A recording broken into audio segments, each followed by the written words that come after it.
Okay, so chapter 18. This is the last chapter of the semester, sadly enough. I think that we've gotten a lot of work done this semester, and it has been an absolute pleasure. I appreciate everybody's attentiveness every day when we log in at 8 o'clock.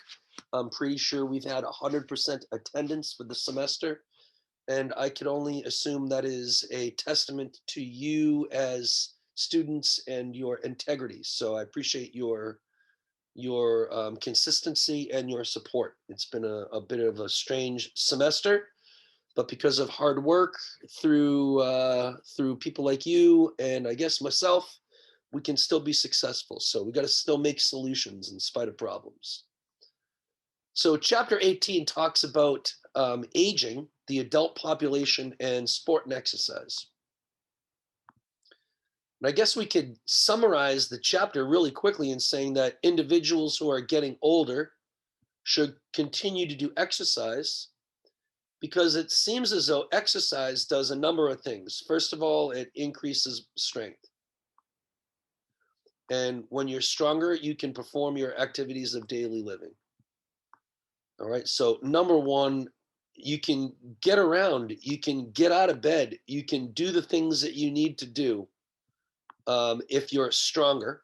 And if you do that, then you can maintain your role in society. So maybe I'll just put this here and I'll ask maybe Cassie after this if we went over what we call the NAGI model of disablement.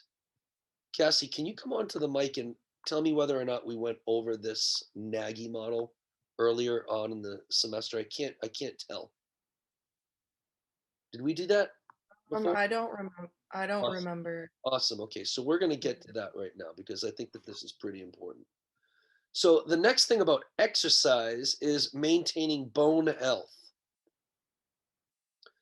Remember, bone grows according to Wolff's law, and Wolff's law says that any bone that's under increased force and tension or pressure is going to increase in size and density. So if I stop exercising, then my bone doesn't have forces on it, and then my bone starts to break down. So if we can keep an individual stronger, they can do their activities of daily living. And we'll get into what that is important for because of Nagy's model of disablement. We'll get into that right away. And then they can also improve their bone health so they don't get osteoporosis. And then when they get osteoporosis, what happens is your bone becomes brittle. And if you fall and there's too much stress on the bone, then the bone will shatter. And then there's your cardiovascular health, okay, which is clearly important. So a lifetime of physical activity is going to make it so that you can bolster your strength, your bone and cardiovascular fitness. So you can pretty much, I guess, ward off old age. Exercise is an elixir for old age. So we want to make sure that we keep exercising. And why is that important? What is this NAGI model all about? Well, let me go show you something that might be of interest to you as you start to consider what your job is and what your role is in this community of exercise and health sciences. It might seem as though that your role here is to be a strength and conditioning specialist. At least that's what I thought. But I had a lecture one time on this NAGI model of disablement.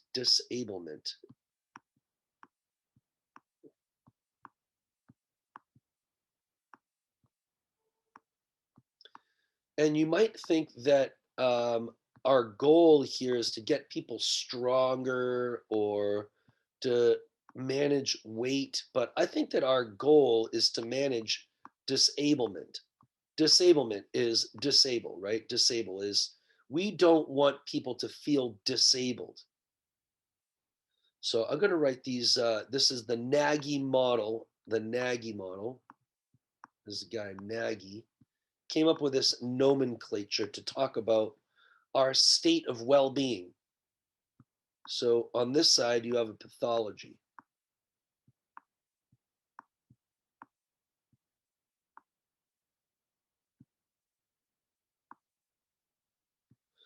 And then the next section is impairment.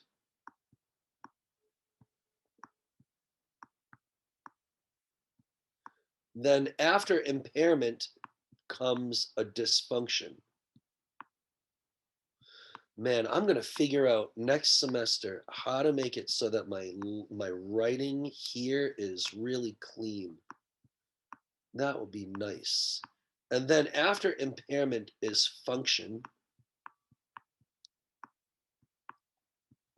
And then after function is disablement.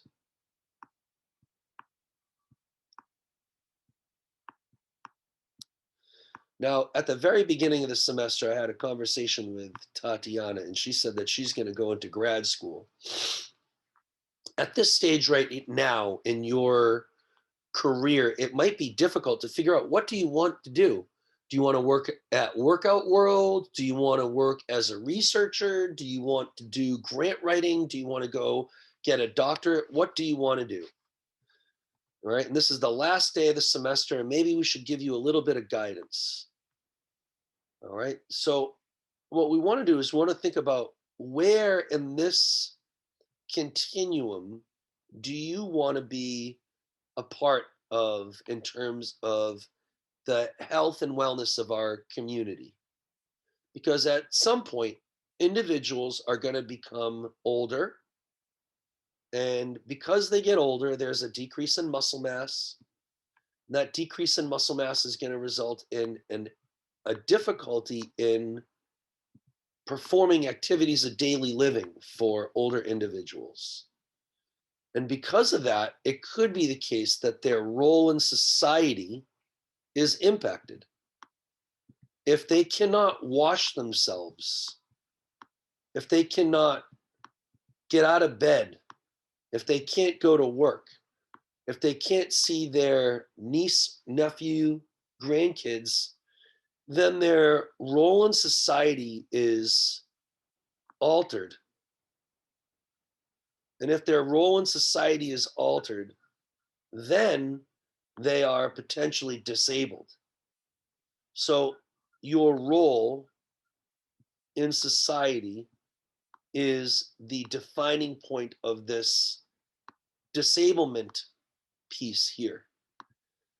If you have a pathology, but it doesn't affect your role in society, then your level of disablement might be pretty low.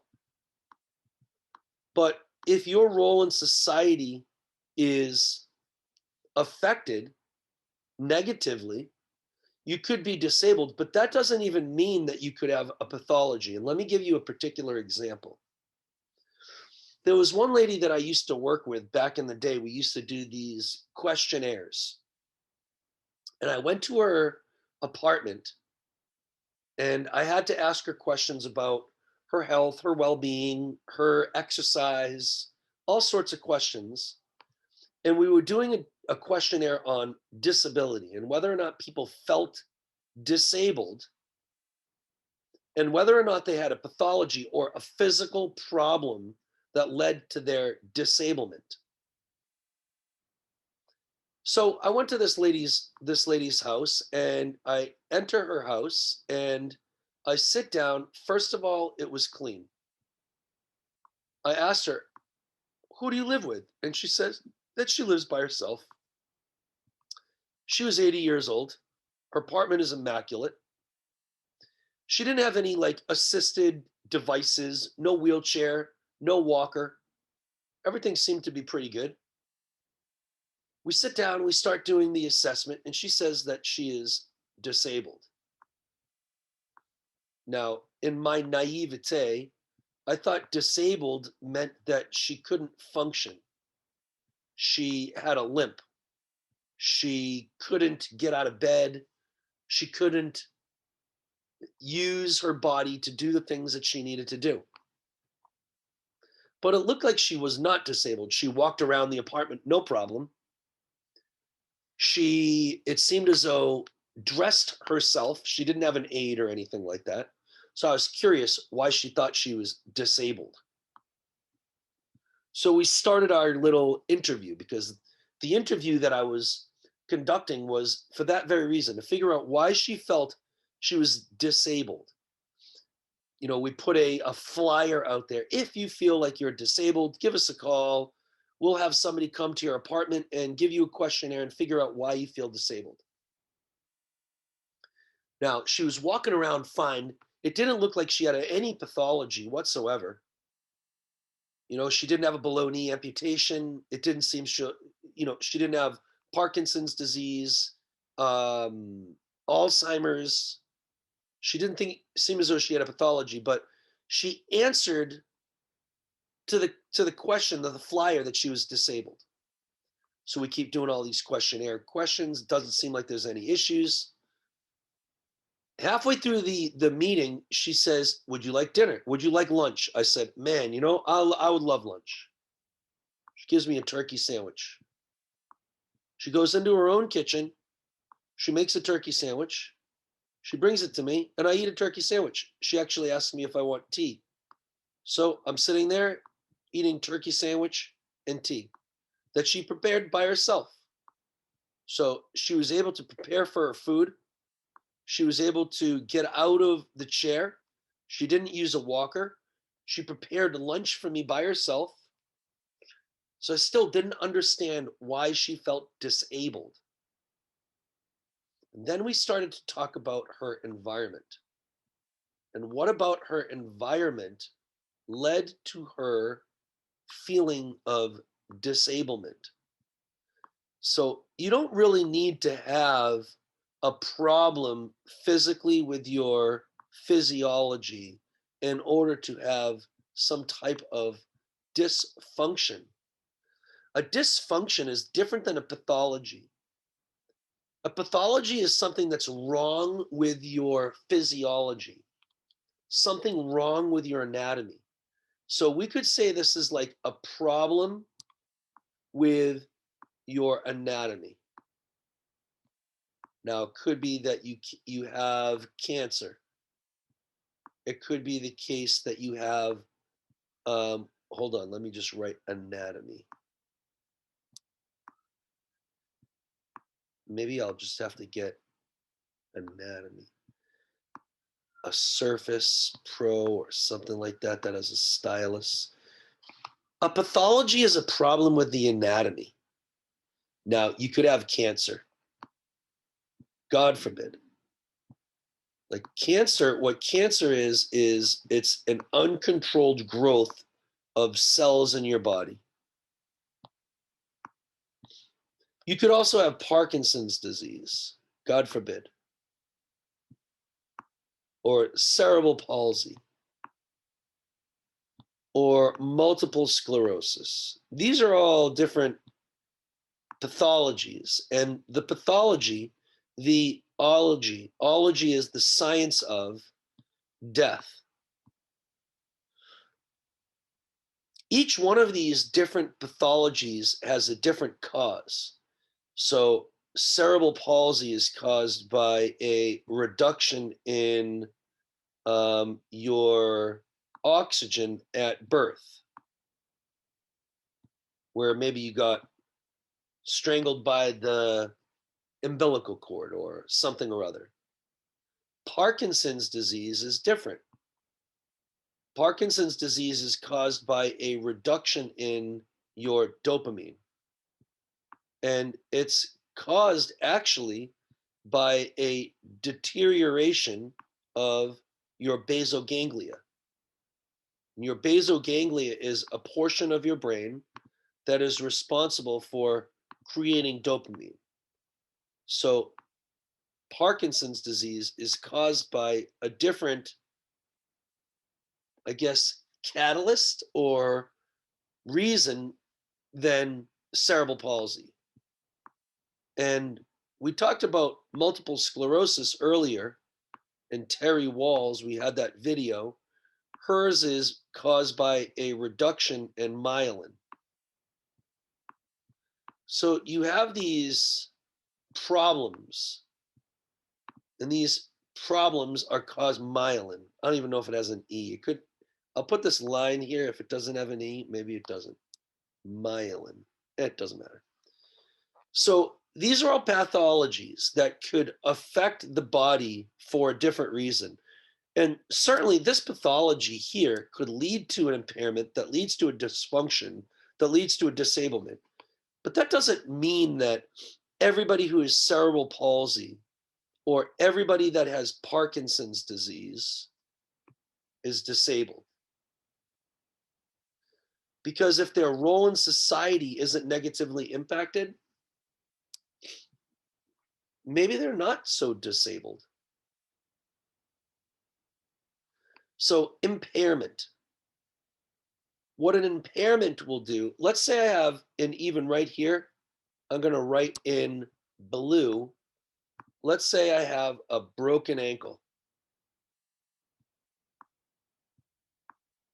If I have a broken ankle, that broken part of the bone is surely going to lead to a different type of pathology, and that's going to lead to an impairment. The impairment is going to be swelling.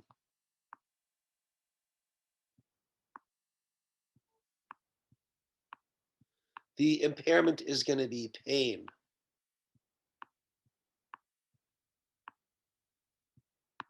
So those are the impairments associated with a break of some sort. Now, an impairment is different than a dysfunction. Now, maybe I can call on a couple of people here. Let's do Jenna. See if she's giggly today. Jenna, if I have a pathology of a broken ankle, that's going to lead to an impairment of swelling and pain. Now, that swelling and pain is going to lead to a dysfunction. What dysfunction is that? Unable to like walk. Okay, so ability to walk. Can you give me a couple of other things that it might lead to? And I agree with you 100% ability to walk, but there's other things that having a broken ankle will make it more difficult for me to do. Can you list maybe three more? Um, I have a broken ankle. Okay, what are the things that I use my ankle for? I mean like activities of daily living. Okay, So so like I'll put ADL here, and that will encompass things like bed transfers, getting off the toilet, showering. What else? Going to the market to get food, walking, like going to see my nieces and nephews, going upstairs, right? Ability to stairs, ability to ambulate, all right? And now let's say I have those problems associated with this broken ankle here. What are the ways that Jenna, would negatively impact my role in society? you're gonna have to rely on others to do daily tasks and almost like live properly, so you can't be independent. All right, so let's say I go like this here. I can no longer my disablement, my weight. Now, I'll ask you a couple leading questions, Jenna. Maybe it'll be even easier, even though those questions were correct. Now, when your role in society is negatively impacted, Jenna, is when it starts to become a disablement. So, what roles do you think that, let's call this woman Anne, right? What roles in society do you think that Anne would suffer in participating in if she had a broken ankle and she had swelling and pain that made it so she couldn't walk and perform activities of daily living or stair climb or things like that. What roles in society would she not be able to participate in? And let's assume that Anne is 75 years old. What roles does she even have in society at 75? What roles does she have? She's probably retired.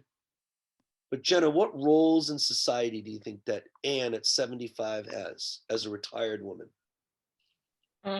Maybe she has like a social life. She might go to different activities. Like, obviously, I don't know if she's in like a assisted living program or something like that, but like there's um just like meeting with friends and stuff that would become difficult Okay, and so give me 1 second. So isolation. she got social things, groups, she's got families, maybe she even lives in a assisted living facility, and she used to be able to go down a movie night, and she used to be able to go play bingo, but now she's starting to get older, or she can't go play bingo because she slipped and she broke her ankle. So she can't go and be social. She can't participate in the knitting club and the newly established elderly video game club, the Fortnite club for the nursing home. She cannot see her family because of COVID and a broken ankle, and she cannot play bingo because she can't get out of her little apartment and go downstairs to go play bingo. So Anne is 75 and she's got a broken ankle, which is causing an impairment, which is the swelling and the pain, and also a reduction in range of motion. And that is leading to a dysfunction. And the dysfunction is that she can't get out of bed, she can't walk, she can't ambulate, she can't dress herself, she can't wash herself, she can't go down the stairs or get into the elevator or into her wheelchair. And that means she cannot be social. She cannot play bingo. And because she cannot play bingo, she feels disabled because her role in society has changed. So the little lady that I used to visit, it seemed as though she was able to clean. She was 80 years old. She didn't seem as she wasn't using any crutches or any walker. She cooked me lunch and tea, and she said, "Would you like apple pie?" And I was like, "Dude, I love apple pie. I would certainly love apple pie. Where did you get it?" She said, "Where did I get it, Sonny? I made it." I was like, "All right." So I'm like, she's able to make for herself. Why does she feel disabled? Why am I even here in the first place? It doesn't seem as though she has a pathology. She's not impaired. She has the ability to complete all of these functions, but she said that she's disabled. That was interesting to me. So we start this questionnaire, we continue along with it, and sure enough, her disablement came from something aside from a pathology. It came from something in her environment. And something in the environment changed over the course of some time. And it made it so that she could not continue with her role as a grandmother because she was retired, she was older. Her only role really was to be a grandmother. And her kids used to live pretty close by in Boston. But then her daughter got a new house, got a new job, and they moved away from the city and they moved into the suburbs. And the grandmother had to take the T.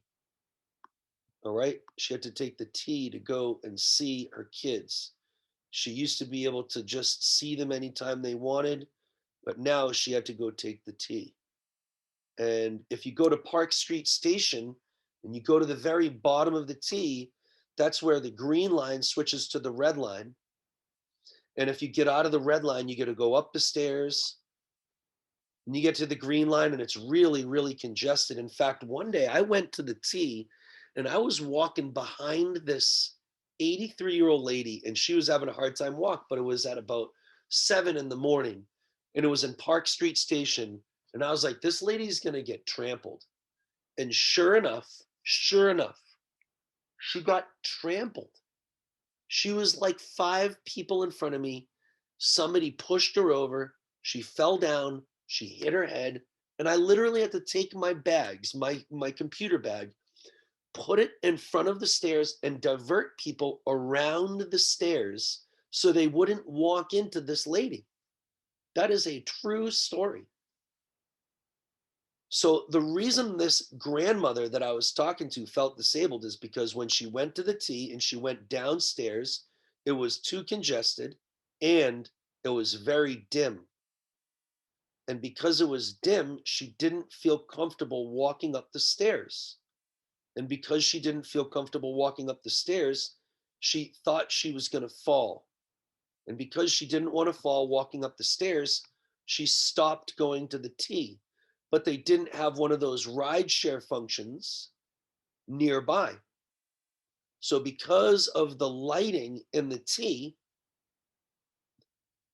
and her impairment, which was fear of falling, her dysfunction was not being able to go to the train station or use the train station, so she couldn't see her grandkids. And she couldn't act as a grandmother. And because of that, she felt that she was disabled. So, disablement and what you're going to do in your future, all right, is different than working with someone's VO2 max or trying to inject levodopa. A pathology is what a doctor does. A doctor, if there's a broken ankle or if you have a torn ACL, if you have a torn ACL, then what the doctor will do is say, okay, the ACL is torn. What am I going to do? What level of involvement is the doctor going to have? All right, what a doctor is going to do is they're going to fix whatever the pathology is. They're either going to sew it back together or they're going to take it out. Or they're going to give a pharmacological therapy and they're going to say, if the basal ganglia isn't making dopamine, we're going to give dopamine. Or if the person has COPD and they can't make oxygen, we're going to give them some a nasal cannula. If they have cerebral palsy and they cannot control the muscle contractions or the tension in their muscles, or their muscles are too stiff, then we'll give them braces. If they have multiple sclerosis and they don't have enough myelin, then maybe like Terry Walls, they can do some type of nutritional intervention and improve brain health.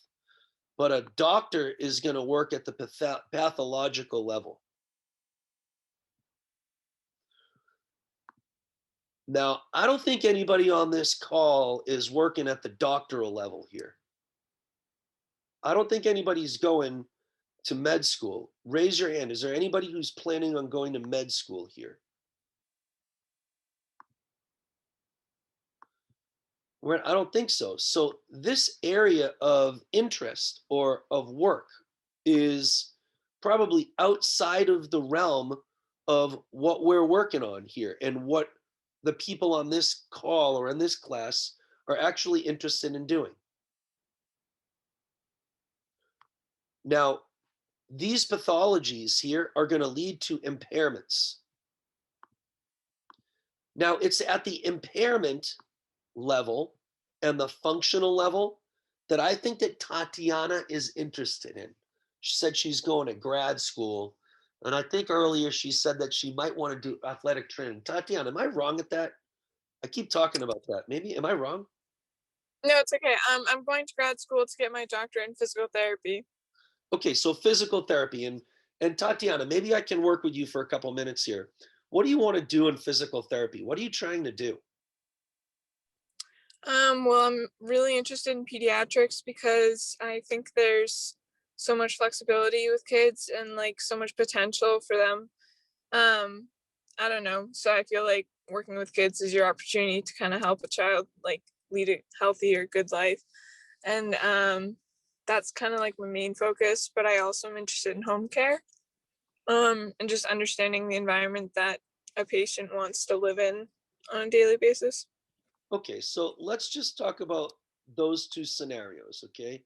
Now, from the kid's perspective, okay, what do you want to do? Are you trying to teach them um, linguistics? Are you trying to work with kids who are individuals with disablements? Are you trying to do strength and conditioning, be a coach like I do? Are you trying to do health education and become a teacher? What are you trying to do with the kids? What does that mean? Well, so where I'm currently working as a rehab aide, I'm in an outpatient clinic through Hasbro Children's. Um, there's kind of like a mix of everything. A lot of the children are between the ages of 0 and 10 years old. But they have a lot of chronic conditions. So a lot of it is just treating just as best as possible, treating some kind of condition that causes some kind of impairment for the child, or there's a lot of like hyperactive disorder. Okay, Um, one second. So you say that and we don't have this here, but I can write maybe in just a different color here, ADHD, right? So this is a particular pathology, ADHD, and I would say that the pathology associated with ADHD has to do with something related to receptors in the brain. The pathology here, the science of what's wrong with an individual who has ADHD in terms of like their diagnosis is probably some type of biochemical imbalance, all right, that is leading to hyperactive disorder. Let's assume that it's something like that. That would be the pathology. So the doctor would suggest giving somebody who has ADHD maybe Ritalin. All right. Now, Tatiana says that she works with individuals who potentially have ADHD.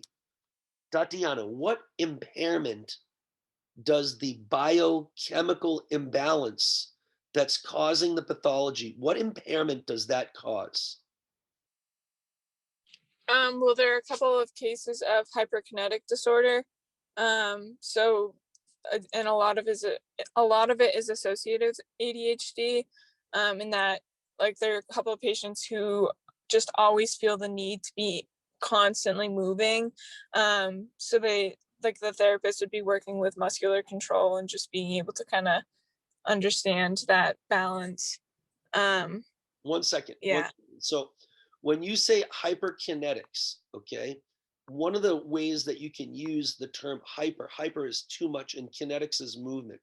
So when somebody has like Parkinson's disease and they're like tremoring, or somebody has cerebral palsy and they're kind of like having a cerebral palsy kind of twitch or an extraneous movement, that is hyperkinetic. And I think what you're talking about is hyperactivity, a lot of extraneous activity, not necessarily like a twitch or a tremor or a lurch. All right. So somebody who has Parkinson's disease, somebody who has cerebral palsy, they may have stiffness. And I think that maybe one of the things with ADHD is that, and let me just keep going. With somebody who has Parkinson's or cerebral palsy, one of the impairments is stiff muscles. There's too much acetylcholine, not enough dopamine. It makes their muscles super, super stiff. Somebody who has ADHD, maybe the impairment is the inability or something like I think what you might have mentioned is anxiousness.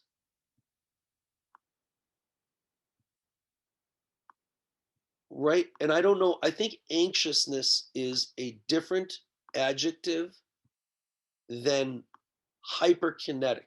Is that fair to say, Tatiana? It's like the need to, I can't be here now. I need to be Yeah. somewhere else. Yeah. That's like that's different than the classical term hyperkinetic.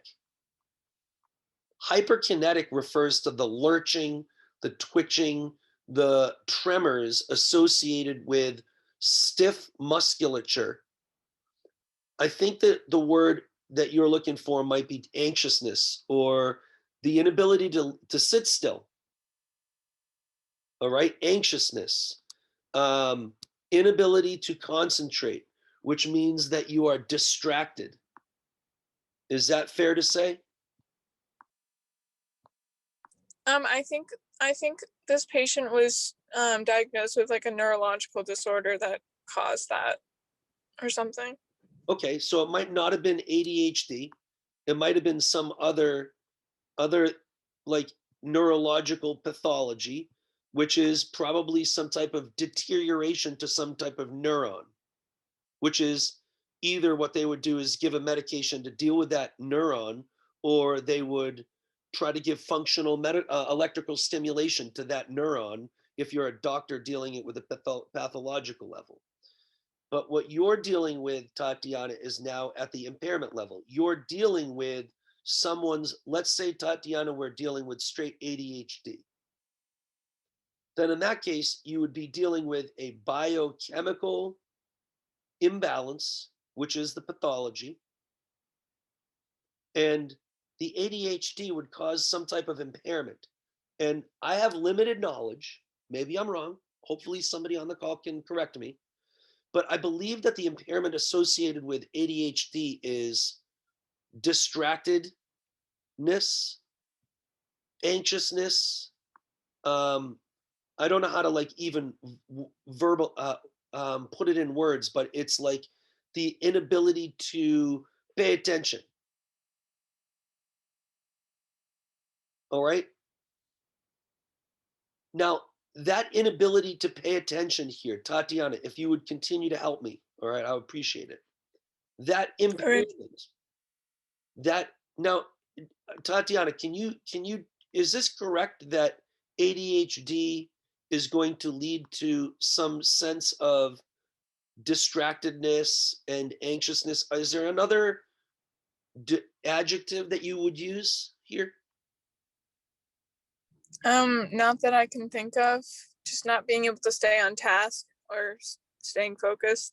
Okay, so lack of focus. I think that's another good term. All right, lack of focus. Now,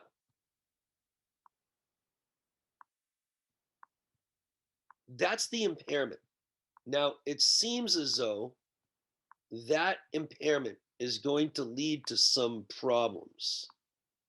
That's going to lead to some dysfunctions. So, Tatiana, with your kids, what is that ADHD and the lack of focus going to impact? Well, I've noticed with a couple of patients, especially with doing stairs at the end of a treatment session, if a kid isn't focused on how they're walking or focused on just everything else in the stairwell, they're causing themselves danger. And we've seen that like a couple of times, like kids have just fallen because they're just so focused on everything around them or the people around them. So it usually causes like safety concerns where I am. Okay, 1 second.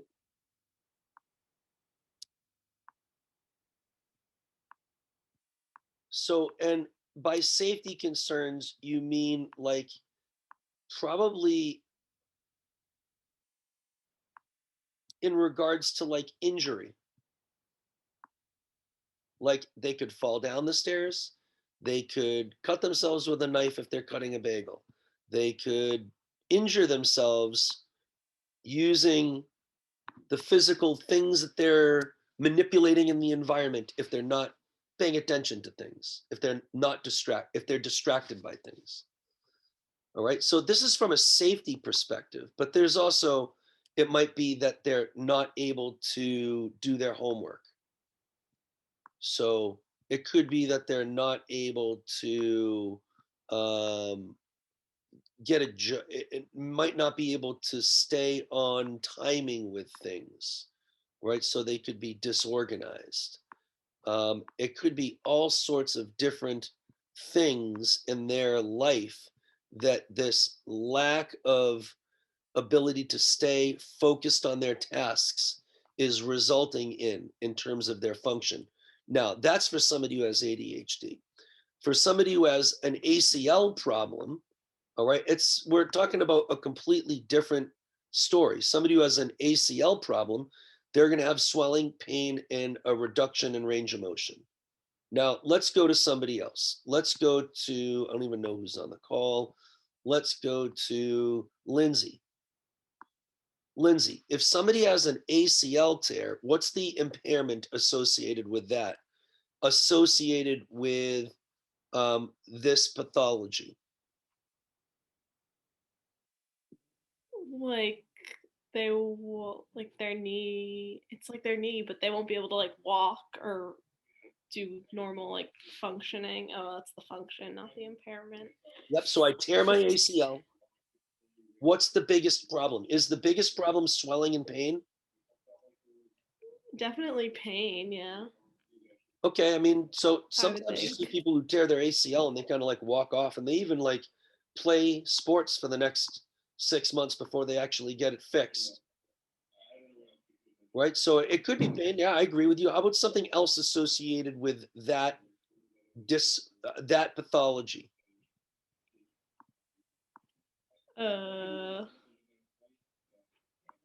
All right, what happens is it reduces the stability of the knee, obviously, yeah? Right, because now I have no ligaments holding that knee together. Is that fair to say? Yes. Okay, so now I have an impairment. The impairment is a reduction in stability. Now, that's going to lead to a dysfunction. All right. Are there other functions here that are not listed that you can think of a torn ACL and that instability would lead to here? I guess like maybe balance or How about something like pivoting or like very quick change in direction on a field? Or even something like being a catcher. But there are certain functions here that having a torn ACL isn't going to impact. Like it's not going to impact my mom's ability to spin yarn. So if she owns like a yarn thing here, and her role in society is to be a grandmother and open her yarn store every day and spin yarn and sell yarn, and her kids live, you know, upstairs or something, and her ability to function in society because she doesn't need to get on the tee or isn't impacted. It could be that she slipped on ice last year and tore ACL and certainly does have a little bit of instability. But my mom's run marathons her whole life and her musculature is pretty good. She doesn't really run marathons anymore. She's not going to be pivoting on a football field any longer. She's got a one bedroom, a one level Cape house. So she's not going to be going too far and lives right on the beach. So she's, well, could be the case that that ACL causes an impairment and a dysfunction, but does not lead to anybody being disabled.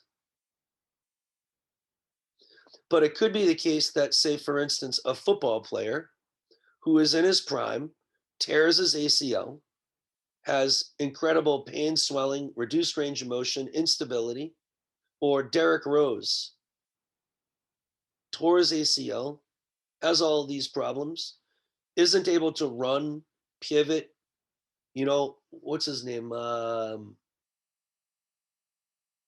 man, the Celtics, Ed Gordon, right? Breaks his foot in half, like obviously has horrible pain, instability, but then the dysfunction is not necessarily even anything physically. It could be his mental confidence in thinking that his foot is going to be able to pivot and cut and catch the edge on the skis or whatever. So this could be a neurological dysfunction, a muscular dysfunction, tendon dysfunction. This could be a mental motivation. This could be so many different issues. The pathology here could be a coaching problem, an external pathology that leads to an impairment, that leads to this dysfunction. But this dysfunction doesn't necessarily lead to this disablement all the time. So I believe, let's go back to, I think Lindsay. Lindsay, we were talking about these kids, is that correct?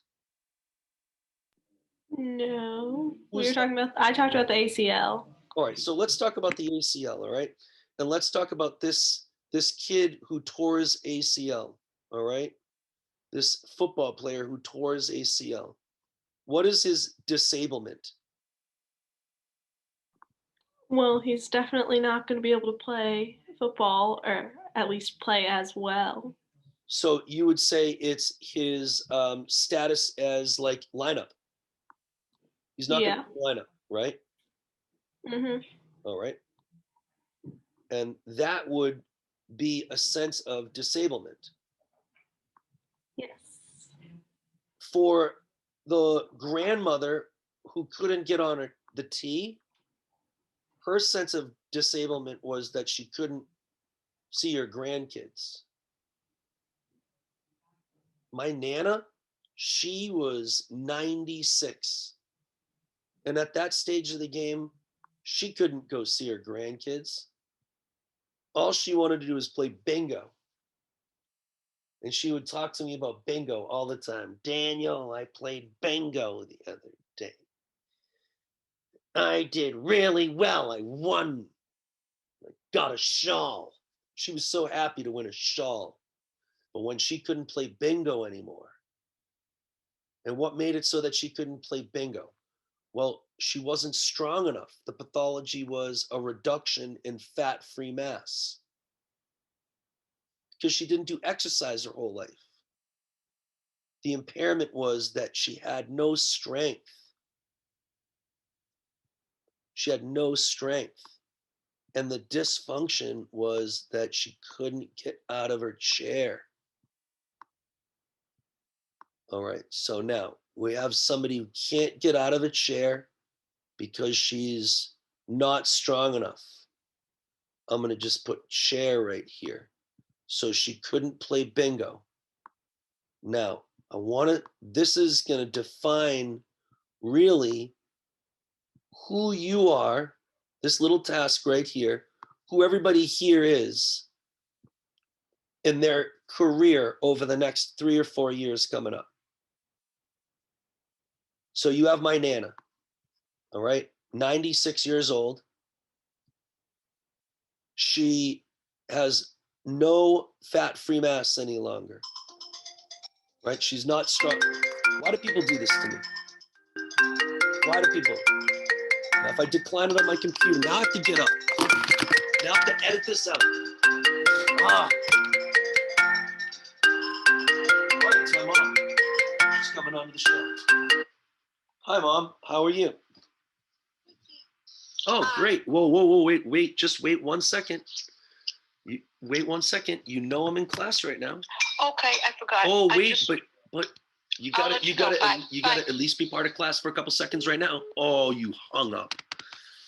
Oh, she knows I was teaching too. Now my whole computer screen is screwed up.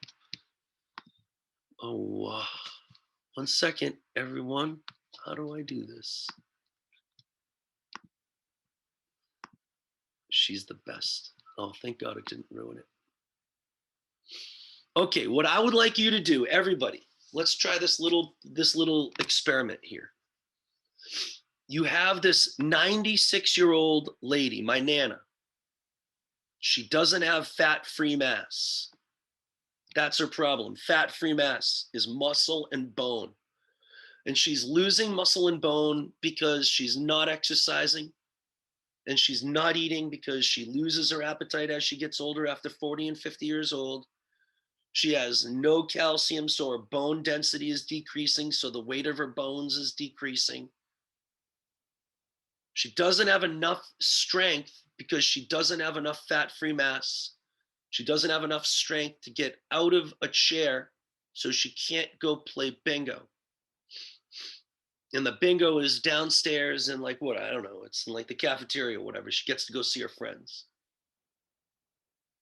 Sydney, Cassie, Jenna, everybody. I want you to write down right now on a piece of paper, what is your solution to this?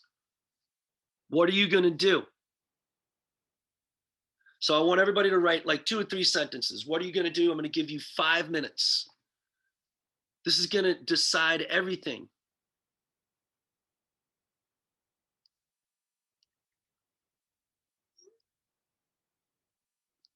When you're done, come on camera or give me a thumbs up. It's just so boring that you guys aren't on your cameras. It's so nice to see your faces for me. Like you can see me. I feel like it's like weird. It's not even fair. I'm doing a good riff right now. Which scenario are we talking about again? The grandmother? Yeah, 96-year-old grandmother, or any one of them. It doesn't even matter. Whatever scenario you want to think of. All right, but I think for everybody, if we're all on the same page, it'll be helpful. My grandmother is 96 years old. She loves playing bingo, but as she gets older, right, the pathology in that case is sarcopenia and maybe even osteoporosis. Sarcopenia is, you'll read in the chapter, is a reduction in muscle mass due to aging. It's because of lack of exercise and lack of nutrition. So the pathology in that case is a reduction in fat-free mass. And having a reduction in fat-free mass, muscle mass, is going to lead to a reduction in strength, which is an impairment. And that reduction in strength is going to be detrimental to her ability to perform her ADLs, her activities of daily living, her ability to ambulate, her ability to go up and down stairs, her ability to get out of a chair, her ability to go down and perform the role in society that she can roll. Like with COVID, they couldn't leave the assisted living facility. So she couldn't go to the tea anymore. She couldn't go see the grandkids. She might not have had a pathology. She might not have had COVID. But because she couldn't see her grandkids, she was disabled. So she had no pathology, no impairment. She had no dysfunctions. She was able to get up and walk. She was able to see her, to do her. But so now her role in society is not only is changed, but it's taken away from her. She cannot see her grandkids. So her environment is drastically changed. Now her environment is only what's available in terms of society and groups and family and bingo within that building. So if that building doesn't provide these opportunities for her, then she has no society, no role whatsoever. And she might not be sick or have cancer or anything or have COVID. She might not have an impairment, or it might be able to function fine, but because she cannot do anything, or because of that lack of ability to have a role, she would maybe have a sense of disablement. So for my grandmother, she could only really function within that assisted living building. I couldn't pick her up. She was too old to go anywhere. She was too frail. So all she did is lived with bingo, loved it. And she knitted. So I would get her yarn and I would get her all sorts of stuff. I would see her. I was her grandkid, so I went to go see her. I would bring her yarn because she couldn't get it elsewhere. And now what we need to do as a group of people, we're a think tank, everybody on this call. She's not strong enough. She has no fat-free mass. She's not strong enough. She can't get out of her chair. And as of the last couple of weeks, she hasn't been able to play bingo. What do we do? So now I want you guys to come on camera and mic and let me know, what is your solution now? And I think that your answer to this question right here is going to be an indicator of what you should do with the rest of your life. All right, where you should go with your career. Because you could think about it from the impairment perspective, from the dysfunction, from the disablement perspective, or the pathology perspective. So, Brianna, you're always the first one on the calls, so I'm going to go with you first. All right, what is your primary line of defense from my grandmother? Well, I think that my primary defense would definitely be trying to get her back involved, whether that means getting her some type of like personal aid, like a PCA, just to, because she can't get out on her own. Maybe someone who would be there for her to get her out, or maybe because of COVID, there's like a virtual bingo, so she doesn't even have to leave like where she is. Just trying to find solutions so that she feels part of something that she enjoyed still. Okay, so it sounded like what Brianna said, and maybe Brianna, correct me if I'm wrong, it said you got to do whatever you can to make it so that she can have that role in society. Now, I agree with you. Maybe for me, I think it was just a tad vague. So I want to ask another leading question, okay? What would be the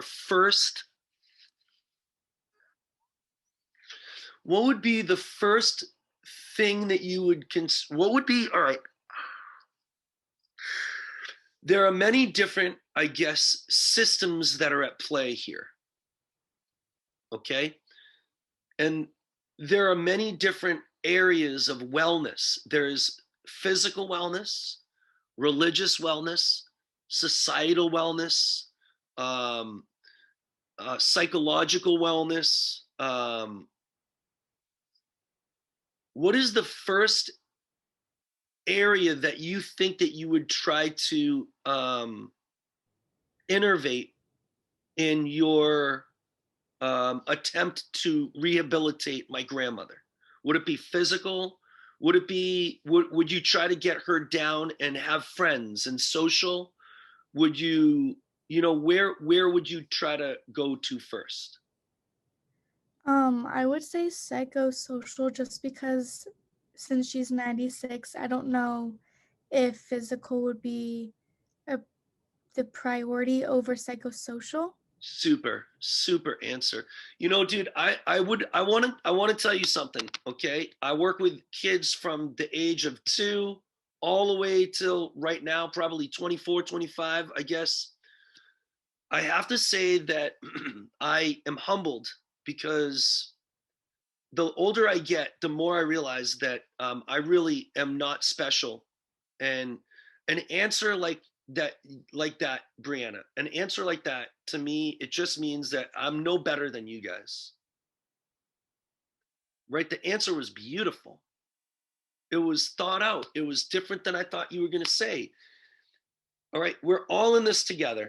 And I think that what you have to do is you have to go through your life and you have to get advice from anybody you can get advice from that you can trust, really. And Brianna, I appreciate your advice there, right? I appreciate your contribution. It was really well said, all right, honestly. So, but it seems to me that Brianna is not, okay, so I'm just gonna put a mark here. I'm not even gonna say anything. Brianna, it seems as though, is working at the societal level. Okay, I'm going to go to the next person over, Sydney. What are you going to do to help my grandmother? I was going to say we could incorporate both physical and psychosocial, like doing like physical activity. For example, there are like bingo games that are like bigger and like they're on the ground, and you can like place by sitting in a chair, like place something down and like still get some physical activity, but also doing that with people that she lives with in the like the group home or whatever could be beneficial. Okay, so it seems as though what you said is maybe we can change the environment a bit. Maybe instead of having the bingo game on the classical, bingo card that she goes to the table where she sits 6 feet apart from people, maybe you could bring the environment to her. Maybe you could make the environment bigger. Maybe you could use Jackbox TV. I don't know if you guys have ever seen that before. If it's like that game that you can play with your phone, and it's like links up with people's televisions and phones and stuff. It's really fun. It's great. So you can change the environment for her. Okay. I think that what you're doing here is you're working at the functional level, and you're making it so she can play the game even though she has an impairment. So you're trying to make it so that she can function. How can I improve functioning?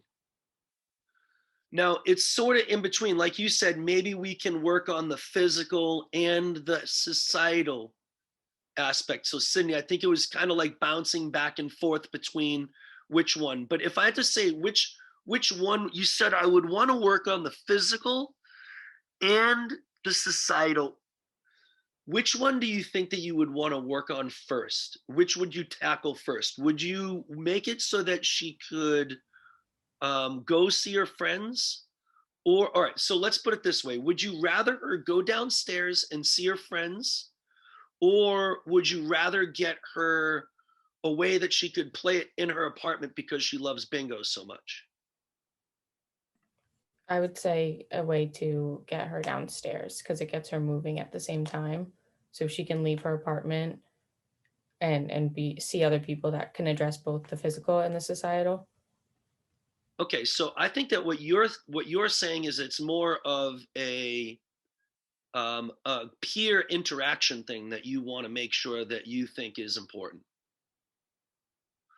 So again, then if that's the case, then I would think that you are maybe it's intentionally, but I think that you would I don't want to make any, again, I was about to say what my conclusions are, but I want to shy away from that. So I'm going to go to the next person. Okay.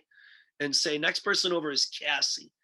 Cassie, my grandmother, who's a wicked witch, by the way, and she's already dead. So you're not going to be helping her or hurting her, but it doesn't matter. All right. So you can't really give me bad advice at this stage of the game. Cassie, what would you do to help my grandmother who really needs you to help her? For the social aspect, I talked No, about no, using whoa, like wait a second. I didn't mean to necessarily imply that I only want you to talk. I want to know, Cassie, from you in your heart. Mhm. I don't want you to think about any aspect. And maybe Sydney, maybe I need to direct this back to you. I don't want you to be swayed by anything.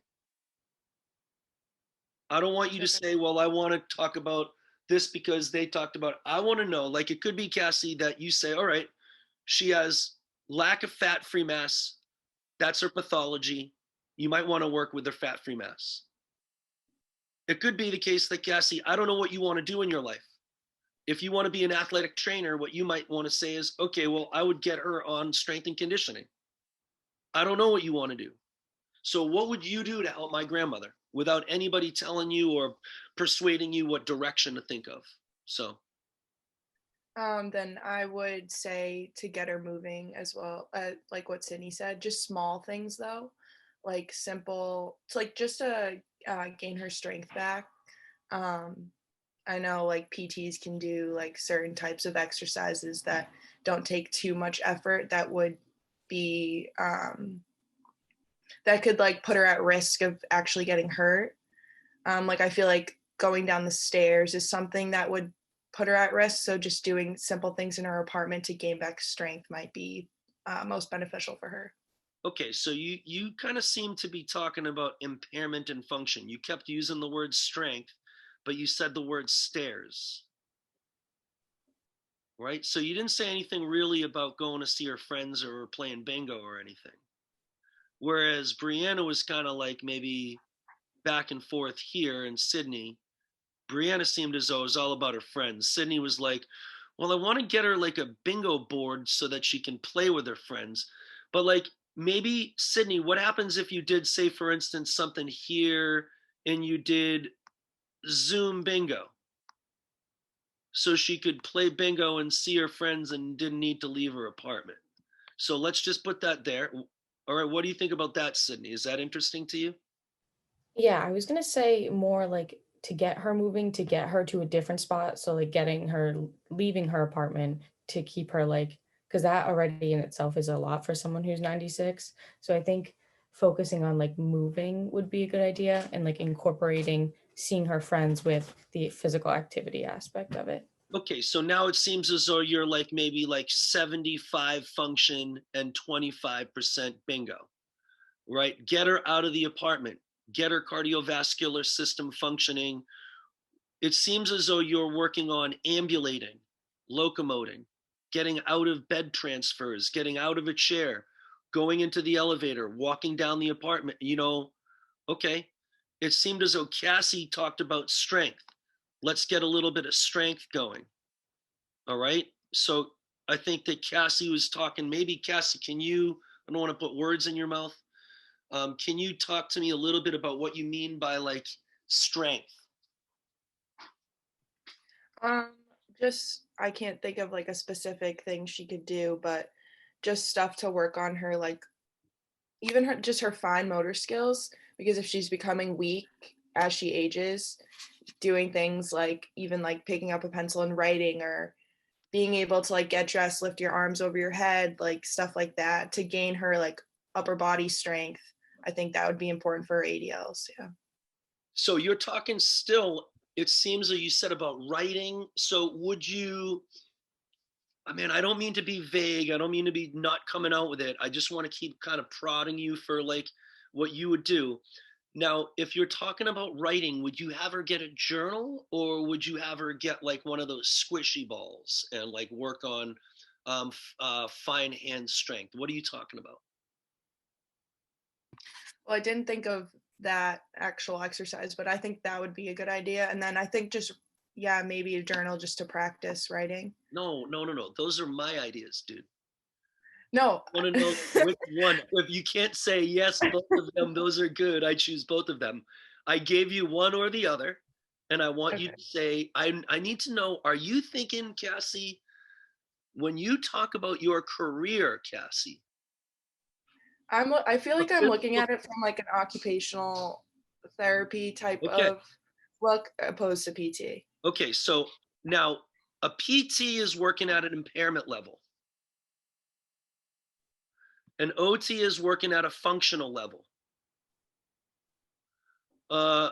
Doctor, right? A doctor, like an MD. I'm going to erase that. I'm going to erase this here. This is not even doctor, because I'm a doctor, okay? But I'm not an MD, a medical doctor, an MD, because you can have a DPT, but this is a doctorate of medicine is working at the pathology level. We don't work at that level. I don't think anybody on this call is trying to work at that level. Lindsay, Jenna, Drew, Morgan, are you trying to work at that level? Anybody here? So nobody's doing surgery. Nobody's trying to put together things.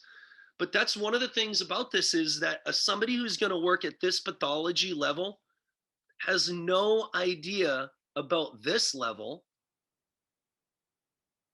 They're not trained at this level.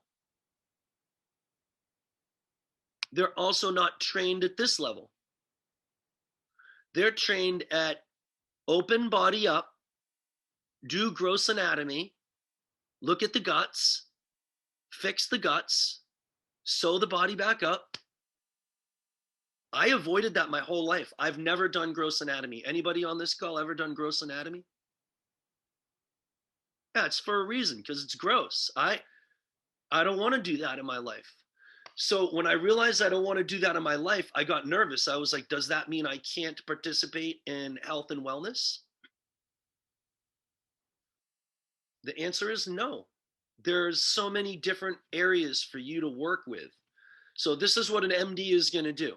If you have cerebral palsy, they're going to do their particular, their intervention here. If you have a torn ACL, they're going to sew it.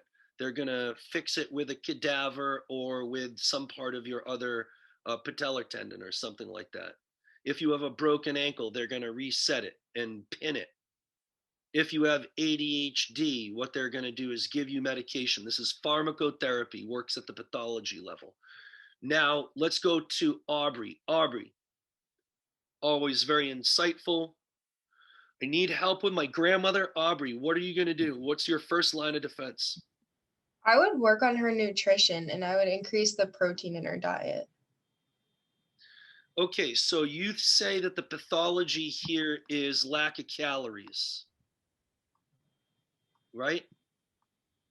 Because I think if she has like a lack of strength, if she increases the protein in her diet, she can hopefully, with some level of PT, increase some level of strength. I mean, if she's 96, it's probably like, she's not going to see like drastic improvements, but it would at least help her be able to play bingo. Okay, so I think that what you're saying is, again, you're saying that it's a lack of fat-free mass that's the problem, right? That's the pathology, reduction in fat-free mass. So what we're trying to do is work at now the impairment of a reduction in fat-free mass is again going to make it so she's not strong enough.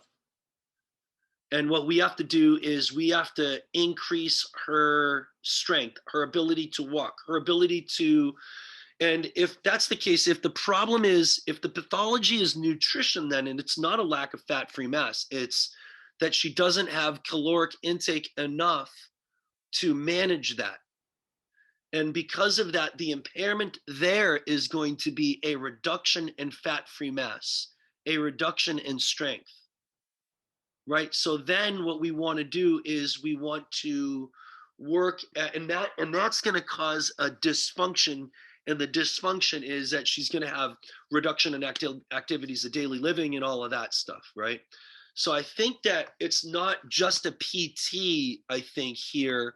I think that probably a nutritionist here is where Aubrey's talking about. But I still think that Aubrey's talking about maybe at the impairment level. All right, she's got a lack of calories, increase the calories. Then she'll be able to do her activities of daily living. Is that fair to say, Aubrey? Yeah. All right, so you're somewhere here in the PT nutrition realm. All right, Lindsay, where are you at with all this stuff? I was thinking just try to find ways to keep her involved in like bingo. Is there a way like it could be virtual or like, because it seems like that's something she's very like involved in and doesn't want to like give up necessarily. So just try to find ways to like adapt either like her environment or whatever to keep her involved in the things that are meaningful to her. So, okay, I think that try to find ways. Can you like maybe let's just brainstorm one or two ways. I don't mean to necessarily belabor the point. What's the first way that you would use? I mean, I think the first thing that came to mind, especially in like this day and age, is like a virtual sort of like bingo instead of having to like physically go somewhere and leave her apartment.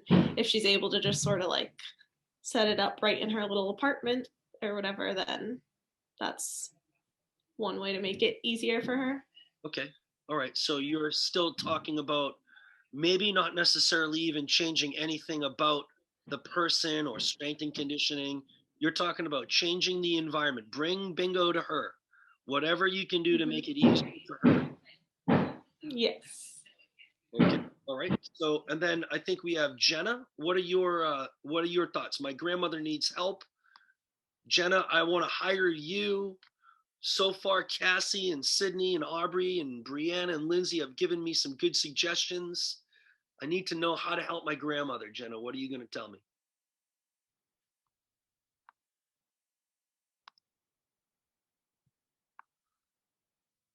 Jenna, I like it because she was a witch. She didn't need to be helped in the first place. Okay, Tatiana, I want you to go and tell me, what do you think you would do to help my grandmother? What is your first line of defense, Tatiana?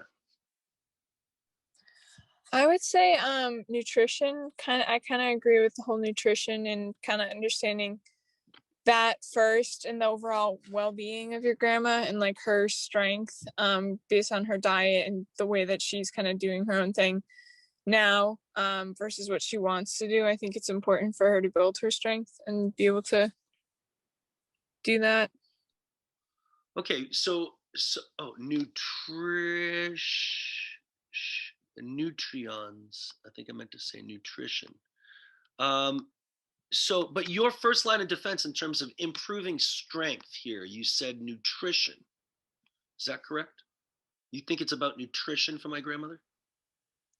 Well, I was going to say nutrition and a good exercise program or the right rehab services. Okay, so can you just expound on that a little bit? Like, what do you mean? Well, if your grandma's able to, well, I mean, one way that she could build her strength is try to do maybe physical therapy from her home or something like, or just be given some kind of exercise program from someone that she can kind of practice at home first so that she can feel strong enough to be able to go out. Okay, excellent. Exactly what I'm looking for. All right. And then I think that the last one is Drew. Drew, can you please give me your expertise in terms of helping my grandmother? She's ready to go. She's eager. I just don't know where to start. What would you do to help my grandmother?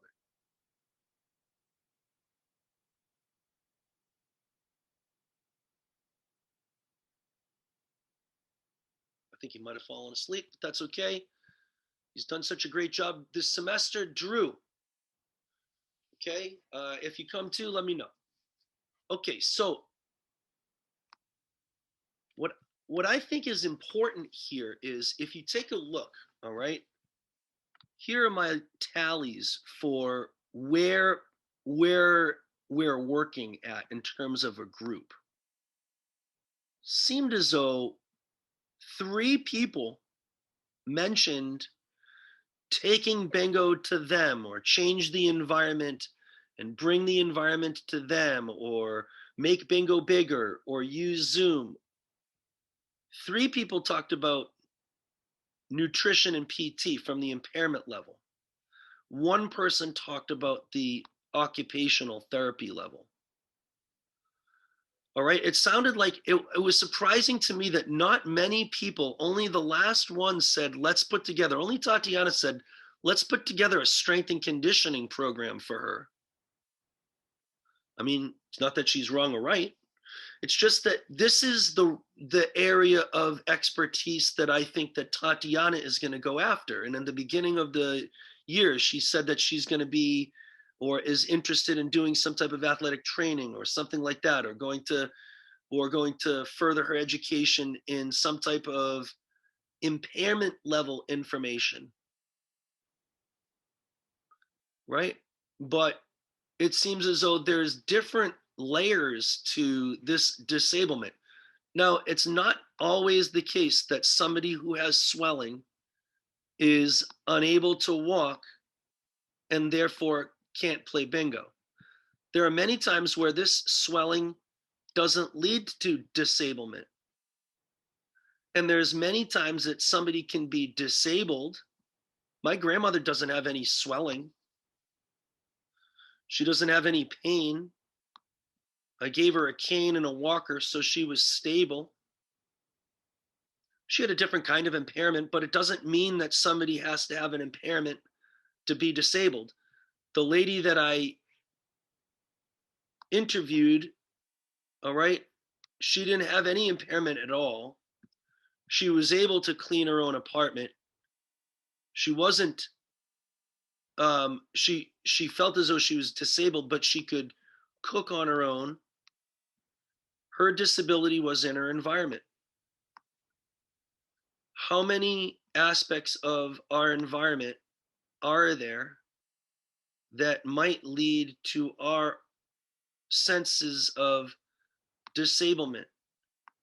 from advertisement to just lack of maybe ramps, or even just societal disablement with, I don't know, just even like, I don't know, I'm not even going to get into politics, right? There's lots of it. All right. So how can we change our environment? It seems as though, like, I don't work at the pathology level. Blood makes me sick. All right. I also don't like seeing kids ill. I don't really like the smell of gangrene. So I realized real quick that I can't work at the pathology level. What am I going to do? What am I going to do? So then I got into a doctoral program, and my doctoral program, I thought it was going to be to become like a PT. I got a doctorate in movement and rehabilitation, but it wasn't about PT at all. We actually, I don't have a physical therapy degree. I'm not a clinical, I don't have a DPT. So I just, took some basic taping, ankles classes and stuff, but so I can't be a doctor of physical therapy, not licensed in that. So I can't work at the impairment level. I mean, I could do strength and conditioning. I could be a strength and conditioning specialist, but I figured that there was more to my education than doing workout world, especially if I didn't get a DPT. So I could get my CSCS. Then if I get a CSCS, I'm working at this impairment level where I'm trying to improve strength and stability. So there's a way to do that. Right? I also don't work at the occupational therapy level. I don't really work with patients. What I do is teach. I really love teaching. So what I found that if I work with teaching, I can create an environment. I can work with a different environment. I can work with Zoom. I can work with my classroom. I can try to get you guys to think about, your own education differently, and which level of, community you want to interact with when you're finished. And I can try to work at this environment level here. I really struggled. What do I do if I don't want to be a doctor anymore? And then I saw this lecture, and it gave me kind of hope. It means that the 3 people in our class who are going to work at this level don't have to compete for a job with these 3 people, right? Because you're trying to do different things. And if you don't know how to pass your bar or your boards or whatever, and you don't want to do gross anatomy, that doesn't mean things are lost. It just means you have to figure out where along this continuum do you want to kind of participate. And then once you're able to kind of identify with one of those things, I think it'll be a little bit less daunting to figure out what you want to do in society. All right. And then if you can figure out where your role in society is, then your level of disablement. Now, like right now, I'm still kind of trying to figure out, what do I do? I want to be a full-time professor, but I still can't get the gig.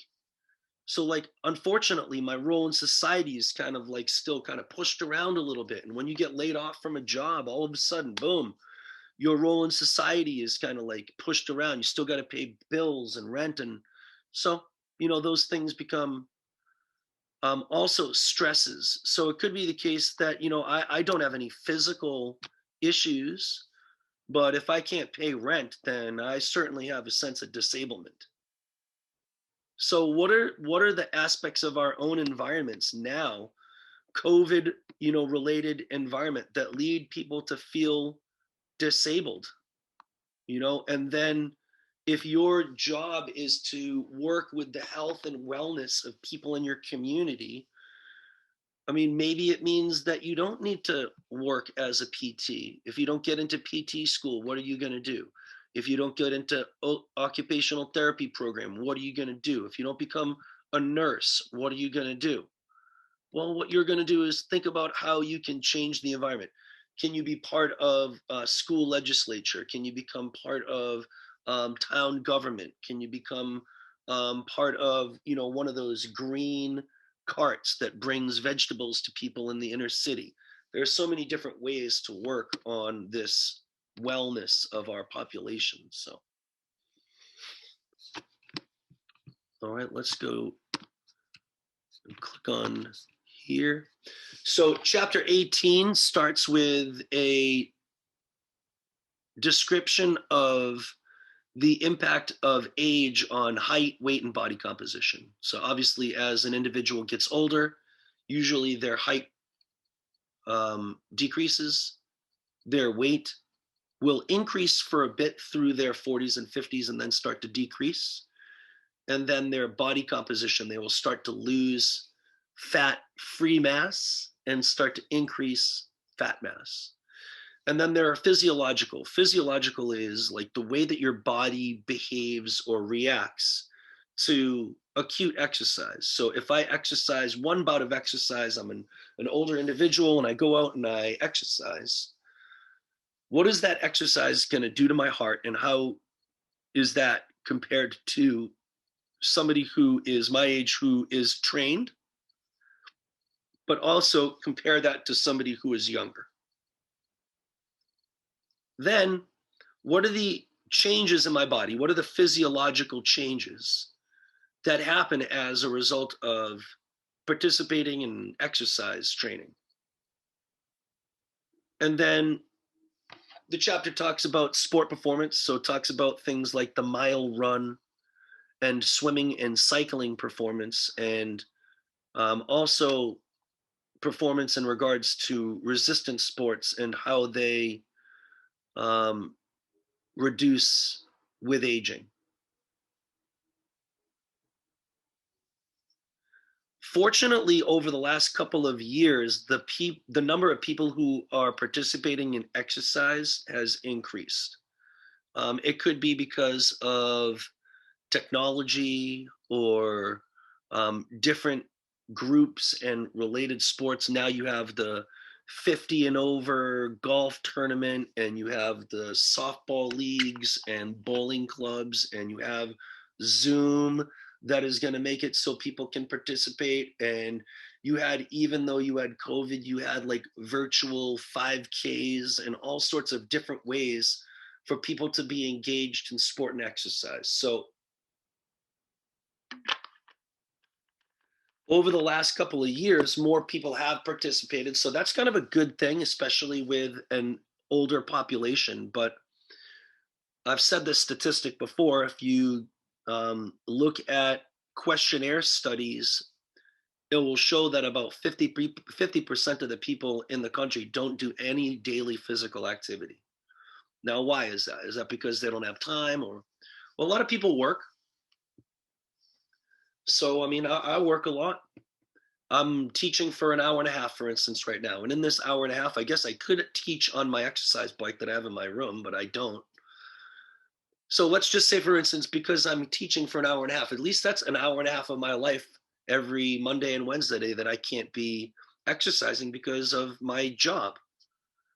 So sometimes people can't, sometimes people are working as a nurse in an overnight shift and need sleep. And they have kids and 4 kids, and sometimes they just need sleep. And so they can't exercise because of their jobs and because of their family. So sometimes the only opportunity for people to get exercise is in their recreational or leisure time. And, sometimes people don't want to spend their leisure time not being leisurely.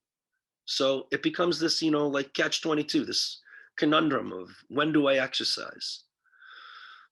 There are many more opportunities for people to participate in exercise. I mean, you've seen even things like in the city, you see those exercise or the bikes that you can take throughout the city instead of taking a cab.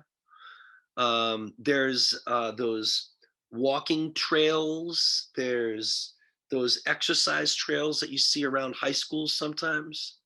So it is the case that those individuals who maintain a lifetime of exercise are more fit compared to their sedentary counterparts. All right, so try to maintain exercise and physical fitness throughout your the course of your lifetime, and that will at least do the best that you can to reduce the effects of aging associated with reduced fat-free mass and such. In regards to sport, unfortunately, all performance declines with age. So at some point, Tom Brady won't be able to win Super Bowls, but as long as he's able to, I'm willing to watch. Now, exercising seems to be something that young kids do, but then as we get older, there seems to be some type of natural tendency to want to sit and relax and put your feet up and get a boat and go on a cruise and, earn enough so that you don't have to work, and retirement seems to be the carrot at the end of everybody's, hard work, to not have to work. So even in our societal goals, we have not working as our goal. So for that matter, exercising into old age is somewhat unusual. As human beings, we want to do less work and get more result. That's the actual definition of being efficient. So we want to do less and get more, which is why we have elevators and escalators and printing presses and those weaving machines and all sorts of different things like phones and such, right?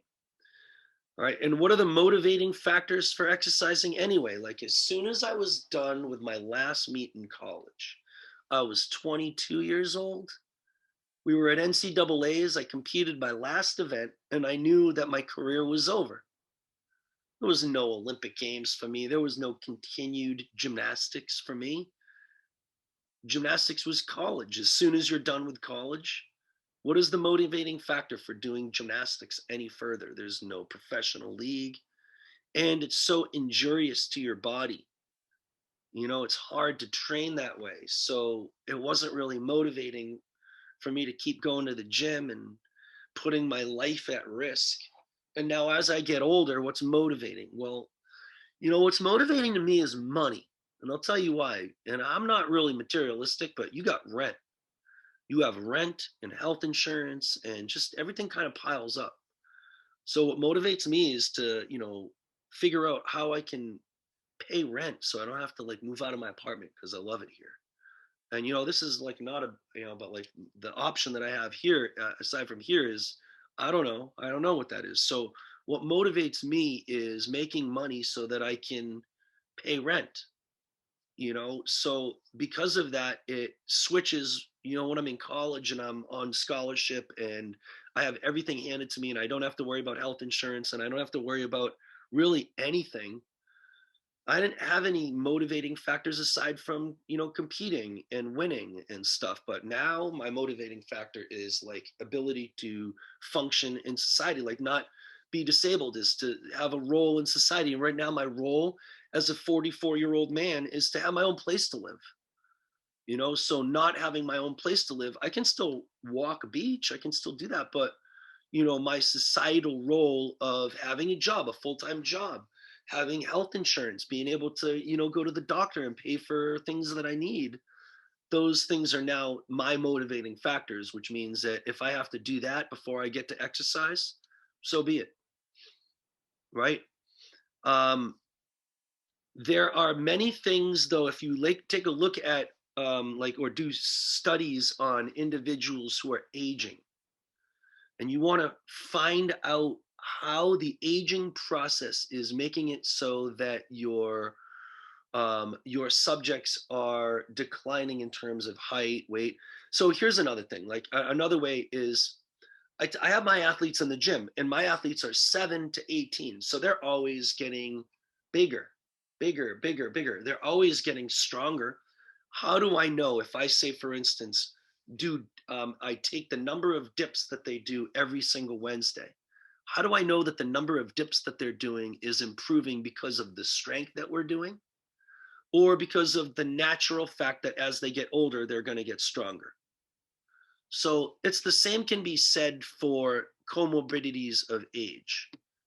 If you're trying to do a study that looks at the effects of age on an individual, it's very difficult to separate the effects of getting older from the effects of that individual's medical care as they got older, or their diet. How do you find everybody who has had the same diet?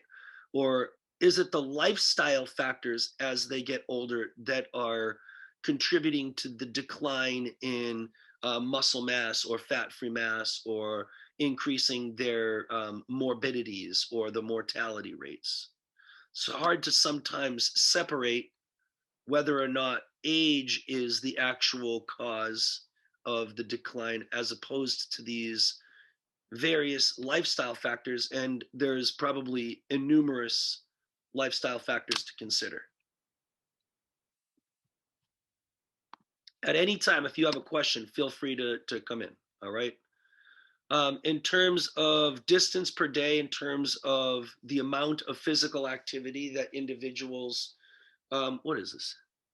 Yeah, individuals participate in. Usually younger kids will end up actually walking much further, and as they get a little bit older, they start to actually, in terms of months, have less physical activity, all right?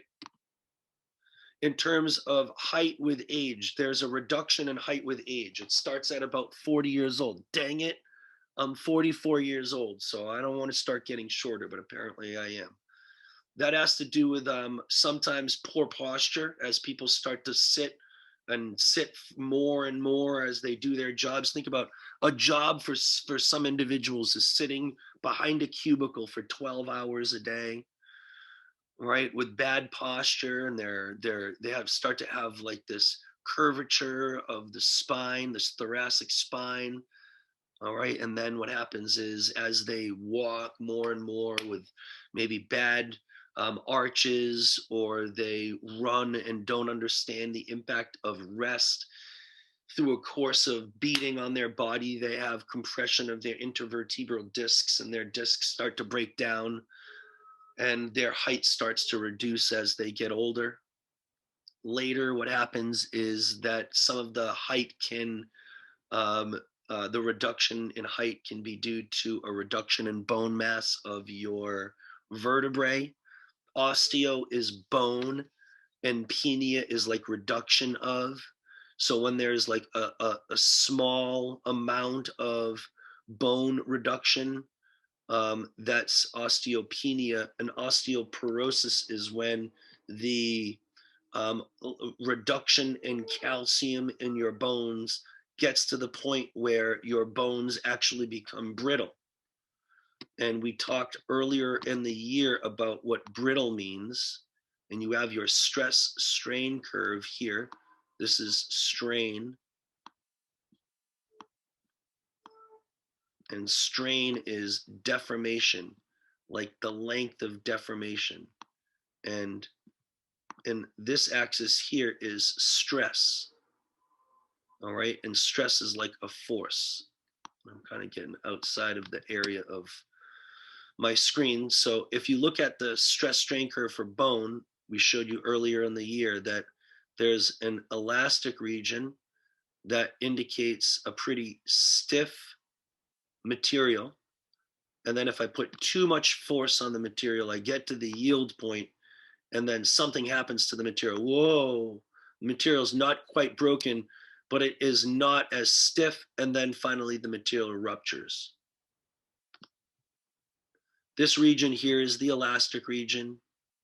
It represents the region where the material, if I put a force on the material, if I load the material and I remove the load from the material, I don't want to injure my spoon, right? I don't want to ruin my spoon here, but this spoon is in its elastic region. You can see I can put a little bit of bend in the spoon, right? I can bend it, and if I remove the stress, the strain goes away.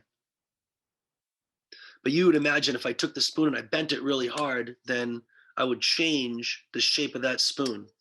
I don't want to do that because I don't want to ruin my spoon, and I don't have enough pens left. All right, but bone typically has that same ability to withstand a particular force and be able to go back to its particular shape if the force is removed. But at some point, I put too much force on, the bone is compromised, it bends really easily without a lot of force, like the bone isn't broken in half, but this is not good anymore. And then eventually the bone is going to rupture. Now, a bone that's osteoporotic will look like this, okay? This isn't exactly, but it'll be less stiff, all right? So there will be less force will be required, all right? All right, let me just draw this. Less force, so right now, these two bones have both strained the same amount. So they've both gone over this amount. And maybe I can put a little bit of an arrow or a line here. I'll put the line right here. They've both gone over this amount, at least they're supposed to be vertical. So they've both strained the same amount. The green bone has strained the same distance as the red bone, but you'll notice the amount of force that's required to get the green bone to strain this amount is far less. All right. So the bone is much easier or much more easily bent with an osteoporotic bone. And when you finally do get to the yield point, or when you finally get to the amount of force it takes to compromise the bone is going to change its ability to deal with that force, and it has a much smaller plastic region. So it means that the bone ruptures much sooner. Once the bone is compromised, the bone really can't maintain its integrity, and it crumbles here, kind of like a cracker. So not only does height decrease with age, all right, but the bone density and the mineral content of bone also decreases with osteoporosis, leading to a compression of intervertebral discs. And this is because of forces put on these intervertebral discs and poor posture. But the reduction in bone integrity leads to a deterioration of the vertebral bone mass itself, which contributes to a reduction in height. Typically, as an individual gets older, they start to increase weight. So from 25 years to 45 years, there's a reduction in physical activity because of what? What is the thing that leads to a reduction in physical activity between 25 and 45 years old? Jenna, do you know? No, I don't. Money. Because when you're 25 to 45 years old, that's when you have to make the most amount of money in your life. And when you're not 25 years old, then you don't have to worry about those things. Like, is it weird that people's weight starts to increase and physical activity starts to go down when you have to start paying for your own health insurance? Is that weird, Jenna? No, that makes sense, because you have other, like, I guess people put different things first, like higher priority than exercising. Yeah, when do people get married? When do people have children? When do people start to make their businesses? When do people have to make money so that they can retire? When does that happen? Around, I would say, like 25 to 35. Okay, so now what is it that makes it so that we can't be physically active? Is that because we're lazy? And these are all rhetorical questions. Jenna, you don't have to come on mic anymore. Or is that because we're lazy? I don't think so.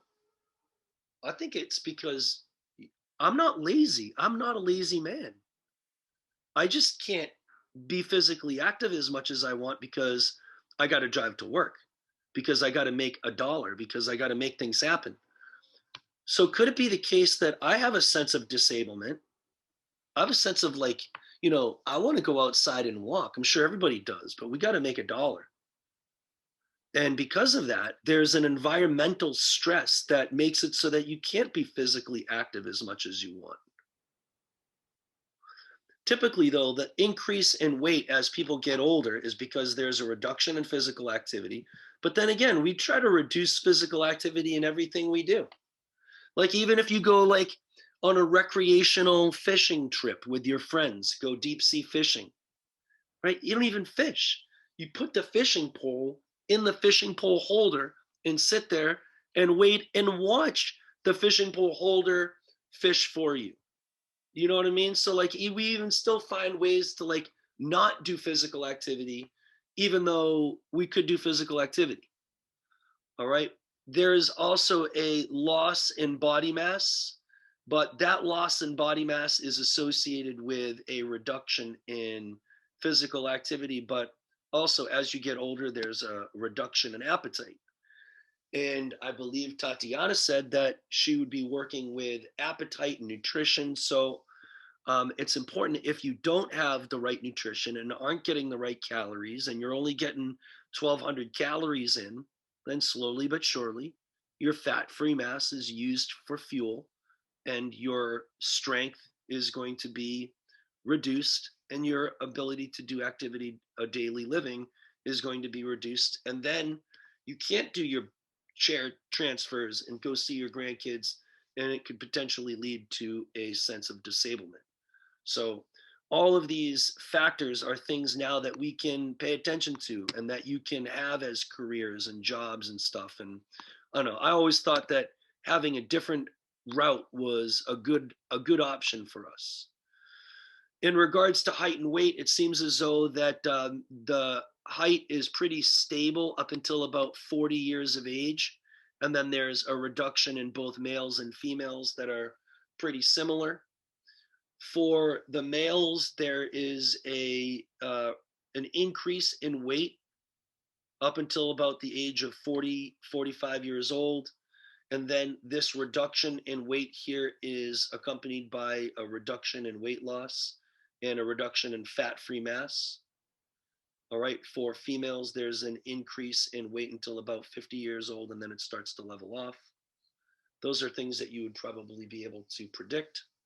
In terms of body composition, fat content tends to increase because there's less activity. If there's less activity because people are not exercising or even walking, then eventually there's less need for muscle mass. And when there's less muscle mass, there's atrophy.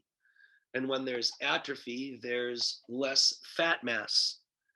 And it could be the case that the body fat amount didn't increase, but because there's less fat-free mass, there's an increase in body fat content and therefore an increase in the body composition percentage. But that could be due to an increase in central adiposity, which is increased fat, but it could also be due to a decrease in fat-free mass. Individuals who have exercised their entire lives or have exercised to some extent have a reduction in body fat and also the fat around their organs, which is central adiposity, the fat around their visceral organs, which is a risk factor to cardiovascular disease. So older individuals who did athletics their entire lives maintain better fat and better body fat composition. The reduction in fat-free mass typically starts around 40 years old. I mean, I'm 40 years of age right now, and when I get home, I mean, the things that I'm interested are different than the things that I used to be interested in. You know, I used to be interested when I was really little at running around and riding on my bike and shooting hoops all day. And now you work so much all day, every day with so much stress on you that on Friday night, I just want to come here. I want to watch a little bit of TV and cook a nice dinner.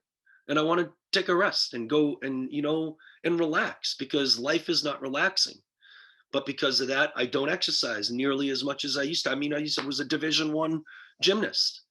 So, I mean, clearly my muscle mass goes down, my bone mass goes down. And I mean, I don't want to say the sky is falling, but I guess because I'm getting older and my muscle mass is decreasing, I guess I have sarcopenia, darn it.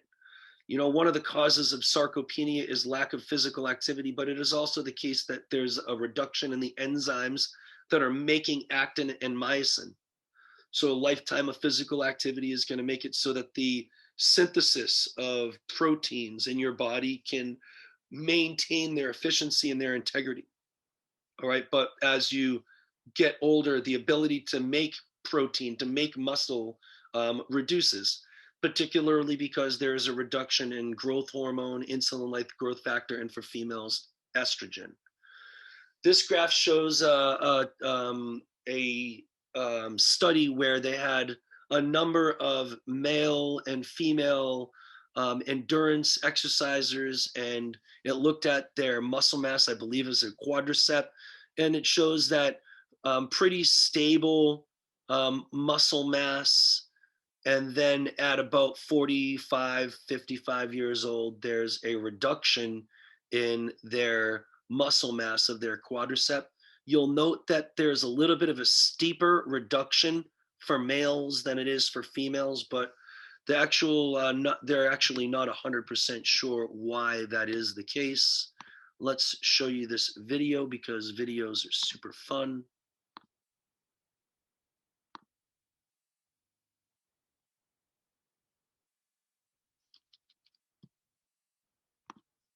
So as we get older, we go through a condition called sarcopenia. This is related to the muscles shrinking as we get older. They get smaller and they get weaker. What's actually happening is kind of twofold. The muscle, if you look at somebody that's around 25 years old, if you look at their thigh, they have 600,000 to 1 million individual muscle fibers in their thigh. By the time they're 80 years old, that number is reduced in half. So we're losing muscle fibers, we know that. And we also know that the fibers are shrinking in size. And these are targeted to these fast twitch power muscle fibers. So really the problem is multifaceted within the muscle. If we look at it from a cardiovascular system perspective that's linking back to the muscle, we also know that we lose cardiovascular fitness as we get older. And these two systems, the cardiovascular and the muscle system, are tied together. And then thirdly, if we look inside the muscle at aerobic qualities that drive aerobic metabolism involved with mitochondrial biogenics, we know that those assets also change as we get older. They lower their overall aspects. So as we get older, we're faced with several challenges as sort of the car engine at all levels is shrinking, and we're starting to understand the different systems and how that happens. And that really has a large impact on the risk of mortality. So as we get older and our muscles shrink and we go through this process and our cardiovascular system shrinks, we increase our overall risk for mortality. If you look at the aging athlete, there's some very positive attributes to be associated with that. First, we know we can't stop the aging process, but through regimented exercise, we know that we can actually slow the aging process. And this is also multifaceted, just like the aging process. So it's systemic. So we can have improvements in cardiovascular health into our 80s and 90s. The amount of muscle mass that we're losing can be curtailed a little bit, if you speak. And the aerobic qualities in the muscle, all the enzymes that are driving energy metabolism, can look much like they do in a younger person. They're very responsive to exercise and exercise training programs. The muscle fibers themselves change their overall muscle quality when we get older, and even through the exercise process, there's still some challenges that remain, in particular with these fast twitch or explosive type muscle fibers. We're really trying to target those with certain exercise programs with aging, and they're proven to be quite stubborn in their overall responsiveness. So there is some underlying biology of aging here that seems to be somewhat resistant to the overall exercise process. So when you look at the qualities of aging, there's a lot of challenges with cardiovascular and skeletal muscle health, and those can be sort of maintain to a certain level and decrease the risk of mortality through a lifelong program of exercise. A lifelong program of exercise. Oh goodness, hold on. There we go. All right, so remember that your bone responds to forces put on the bone, and increased forces on bone equals increased bone growth. When the force increases, bone growth increases, and it's going to increase in size and density, right? That's Wolff's law. So by that rationale, if exercise puts forces on the body, you know, ground reaction forces and gravity, and by that rationale, rather, the forces incurred because of exercise should increase the size and density of bone, and that's indeed what it does. So as long as there's enough calcium in the diet, right, if there's enough calcium in the diet, then this calcium is going to be absorbed and used to create bone matrix. If there's not enough calcium in the diet, and when we watched that Terry Wohl's thing, it said more than 50% of the country doesn't get enough calcium in their diet. If there is enough calcium in the diet, then that calcium and vitamin D, because vitamin D is needed for calcium absorption, and that's from the sun. So if there's enough, I guess, physical activity outside and enough calcium in the diet, then it could be the case that there's enough calcium in the bone, and then that would mean that the bone could grow. If there's not enough calcium in the diet, that means that the calcium needed for muscle contractions, because remember, it's calcium that's released from the sarcoplasmic reticulum to even make the muscles contract in the first place.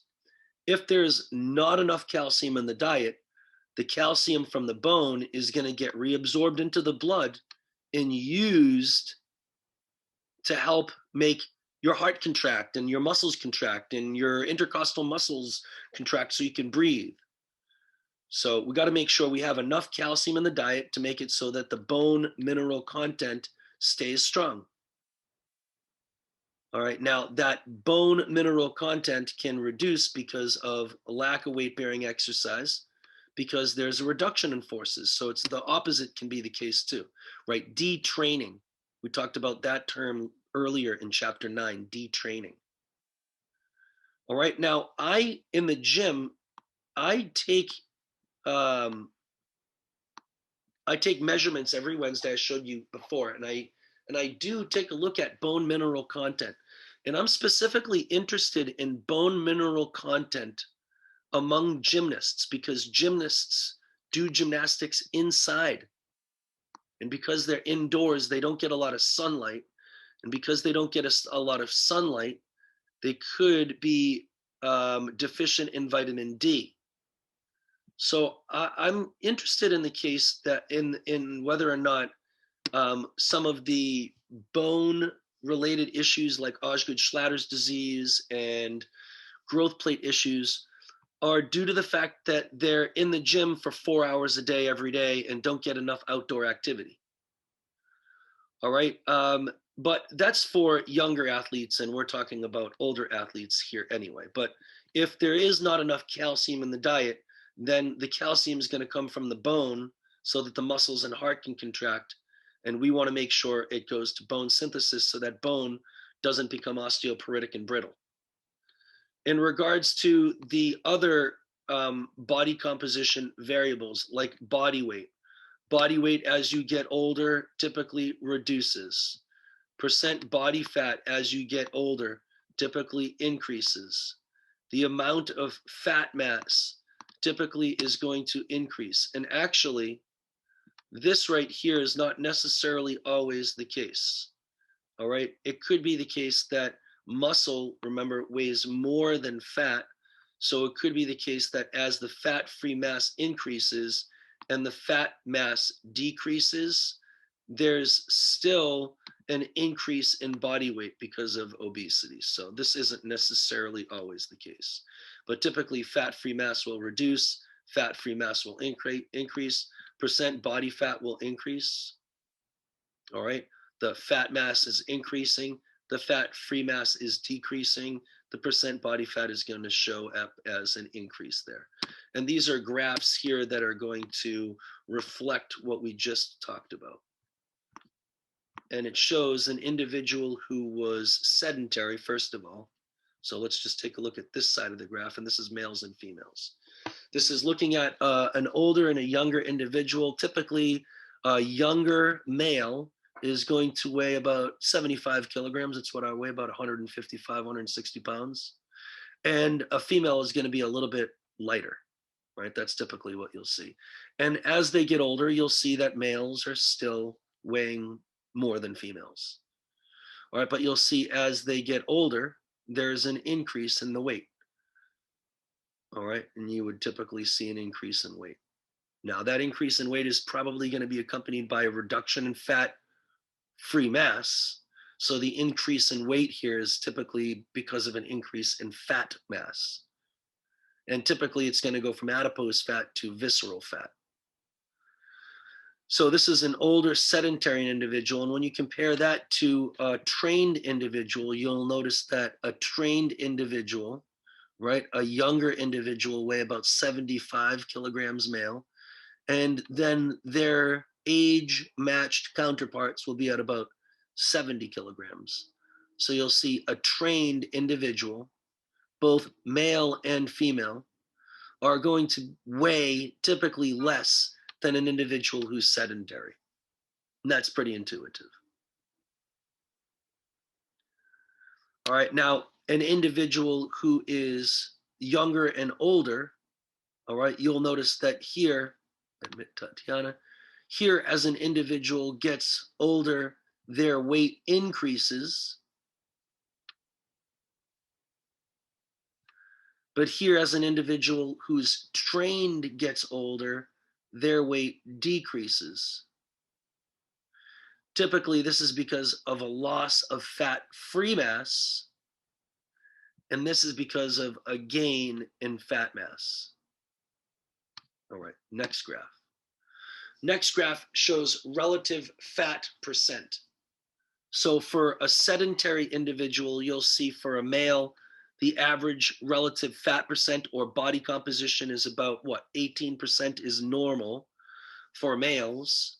And if they're sedentary, as they get older, they'll increase to about, somewhere to 28%.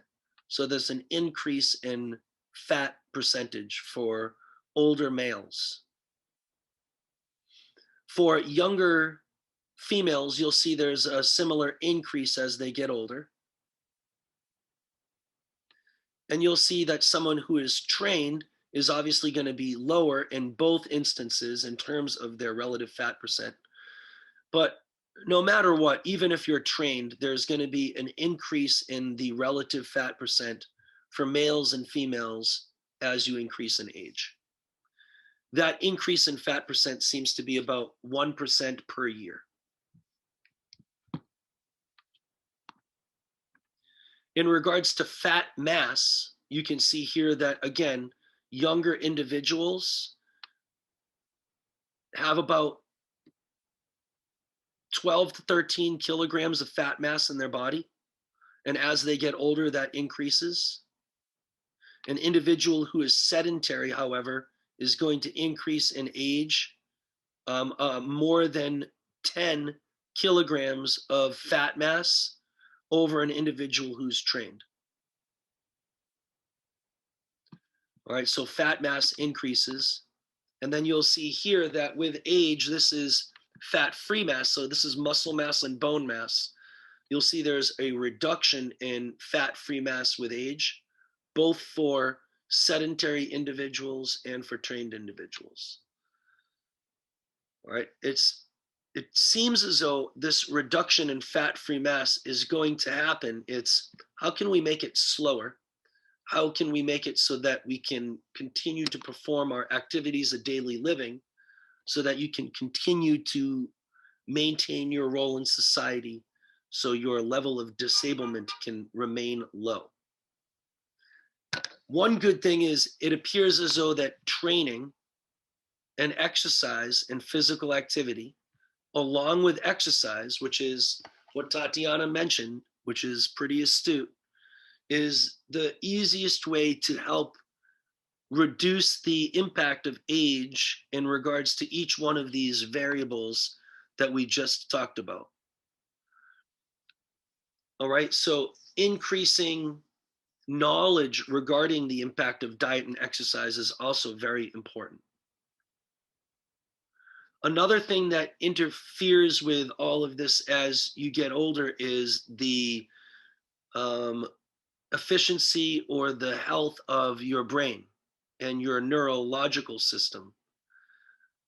So part of your neuromuscular system ability to perform activities is based on actin, myosin, sliding filament, muscle activity, but the other part is the functioning of your neurological system. And at about 50 to 60 years of age, there are reductions in the effectiveness of the way that the brain works. Sometimes there are things like Parkinson's disease or deterioration of particular parts of the brain or reductions in oxygen or stroke or just other genetic factors that reduce the ability for the brain to function, demyelination, all sorts of different things, okay? And because of that, it could be the case that these reductions in strength and fat-free mass or strength or the ability for the muscle to maintain its contractile abilities because of their neurological system.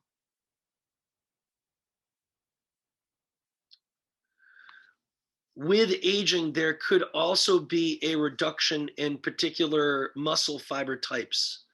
For instance, type 2 muscle fiber types are mostly involved with power and strength. Well, if as I get older, I'm not doing strength and power activities any longer, it could be the case that those type 2 fibers may atrophy, and they may atrophy to the point where the actual muscle fiber doesn't really exist or isn't innervated by any of those neurons anymore. So it could be the case that there's a decrease in the fast twitch or type 2 muscle types. There is maybe some research that suggests that the motor neurons that innervate the old type 2 muscle fibers attached to type 1 muscle fiber types. All right, but it seems to be the case that as an individual gets older, there is an increase in the percentage of type 1 muscle fibers. But back in, I believe, chapter 3, I can't remember at this stage of the game, back in the beginning of the semester, we talked about how the percent of fiber types an individual has throughout the course of their life doesn't change. Well, it seems as though it might change a little bit in this case. As an individual gets older, it seems to be the case that they have a higher percentage of type 1 muscle fiber types, but they're not sure really why. So they're hypothesizing that it's because of this atrophy of these power or fast twitch muscle fiber types that aren't really needed anymore. All right. In any event, a lifetime of resistance training seems to slow down or thwart this reduction in type 1 muscle fiber types. The size or the diameter of muscle fiber types and also the number of muscle fiber types seems to decrease with age. And the decrease in muscle fiber size and muscle mass seems to be about 10% of muscle mass per decade after 50 years old, especially after you're not continuing with resistance training. But with resistance training, there is a significant reduction in muscle atrophy, an increase in muscle cross-sectional area, and therefore an increase in muscle strength. And if there's an increase in muscle strength, there's an increased ability to continue to perform activities of daily living. And if that's the case, then there's less of an impact negatively, potentially, on their role in society. So we want to make sure that we can continue with resistance training to increase muscle strength, to make it so that we can continue keeping our elderly population functioning in their particular roles as grandparents and workers and such. Another thing that tends to slow down with age is reflexes, but making sure that individuals stay active helps to reduce that. It seems as though there's a reduction in the motor unit activation, which is going to reduce strength. Remember when you have, say, for instance, very not forceful or a very mild contraction in your muscle, only certain motor units are activated. And then as the muscle requires more power, there's an increase in the activation of motor units and muscle fibers, so that at the end, when a really powerful contraction is needed, all of the motor units in that particular muscle fiber hyperbolically might be activated. But the motor unit activation rate and recruitment with age reduces, which is going to result in a reduction in strength. There's also a reduction in muscle physiology, in that the capillarization and the blood vessels, especially in the periphery, especially if there's diseases like type 2 diabetes, is also negatively impacted with age. But exercise can help maintain muscle physiology and promote capillarization and appropriate blood flow.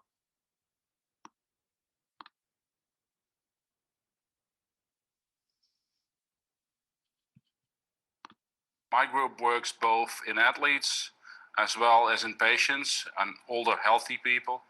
And all these things, actually the whole purpose is the same thing. You want to increase strength and performance, whether that is to perform on the athletic field in the arena, or simply to still be able to get off from the toilet, or actually to walk up the stairs back to your bedroom, so you don't have to be hospitalized or institutionalized.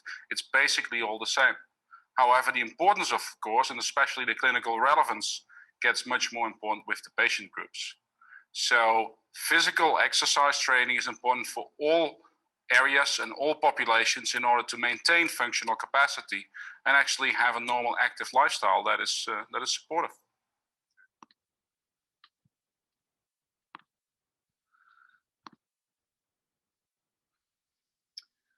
Not only are there reductions in muscle mass and strength and things related to muscle physiology, but there are reductions in cardiovascular physiology as well. Typically, there's a reduced maximal heart rate that's associated with a reduction in electrical stimulation and a reduction in the strength of the heart muscle itself. Typically, when we talk about maximum heart rate, we talk about the equation 220 minus age. And you'll see this equation over and over, but there is a different 220 rather minus age, but there is a different equation which is sometimes used and seems to be a little bit more accurate, which is this equation here. So sometimes you'll see this equation for your maximum heart rate.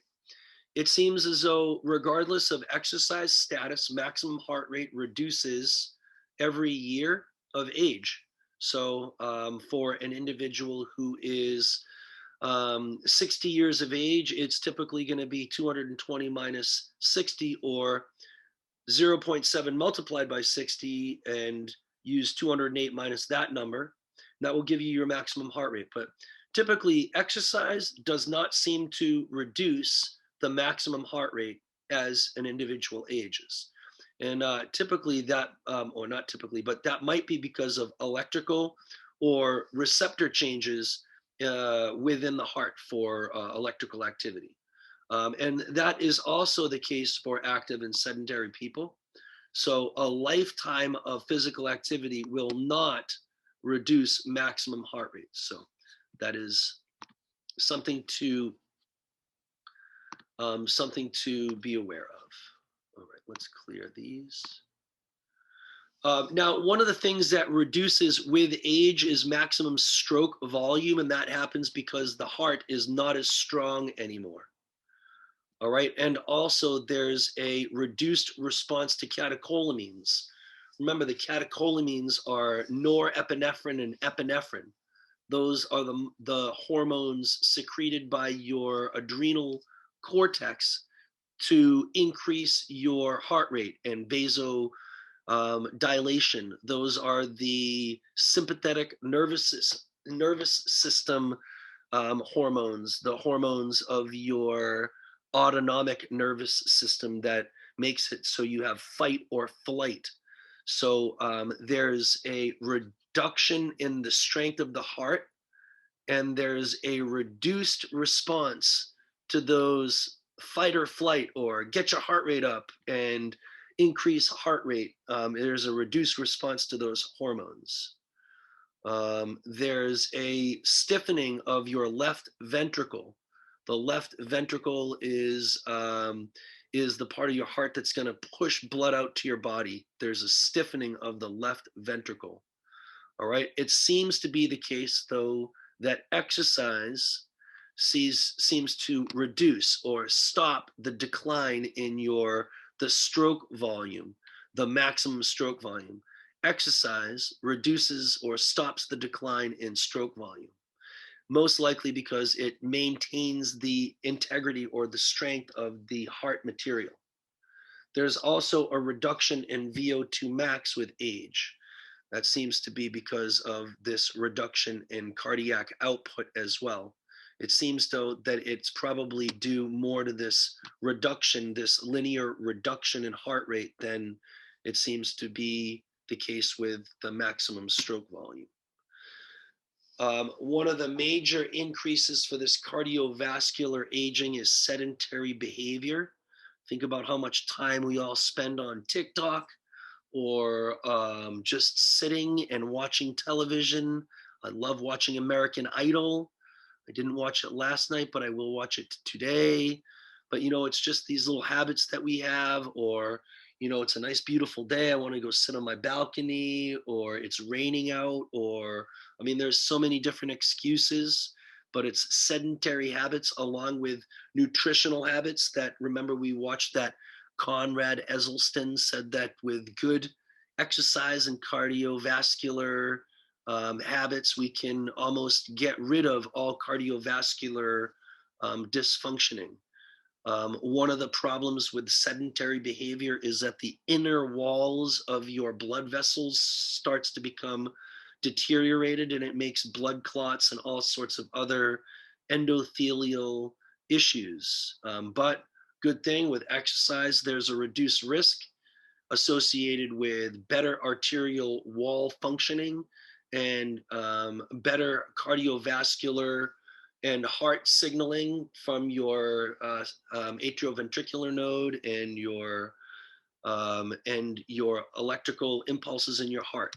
So research is ongoing in regards to the exercise dose for cardiovascular benefit, but it seems to be that at least 30 minutes of exercise 5 days a week at moderate intensity. Moderate intensity is between 3 and 6 METs, which means between 3 and 6 times the amount of oxygen that you normally would be spending at rest. That's probably close to about 3 to 4.5 miles per hour on a treadmill at an incline of 5%. But that research in regards to the proper exercise doses says proper exercise dose. That's interesting. They're talking about exercise like a medicine here. So what is the proper exercise dose for cardiovascular, or for something like type 2 diabetes, or for colorectal cancer, or for breast cancer, or for obesity? Are there different doses, and are there different types of exercise that you would suggest for different mortalities. And that's what chapter 21 and chapter 22 get into. And we'll get to that probably a little bit on Wednesday. And Wednesday is our last day of lecture. It's right now, it's 10:32. So I think that we could probably stop right here.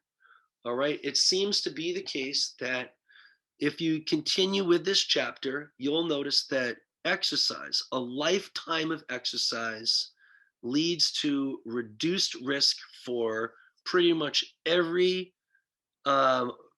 morbidity that is at the top of our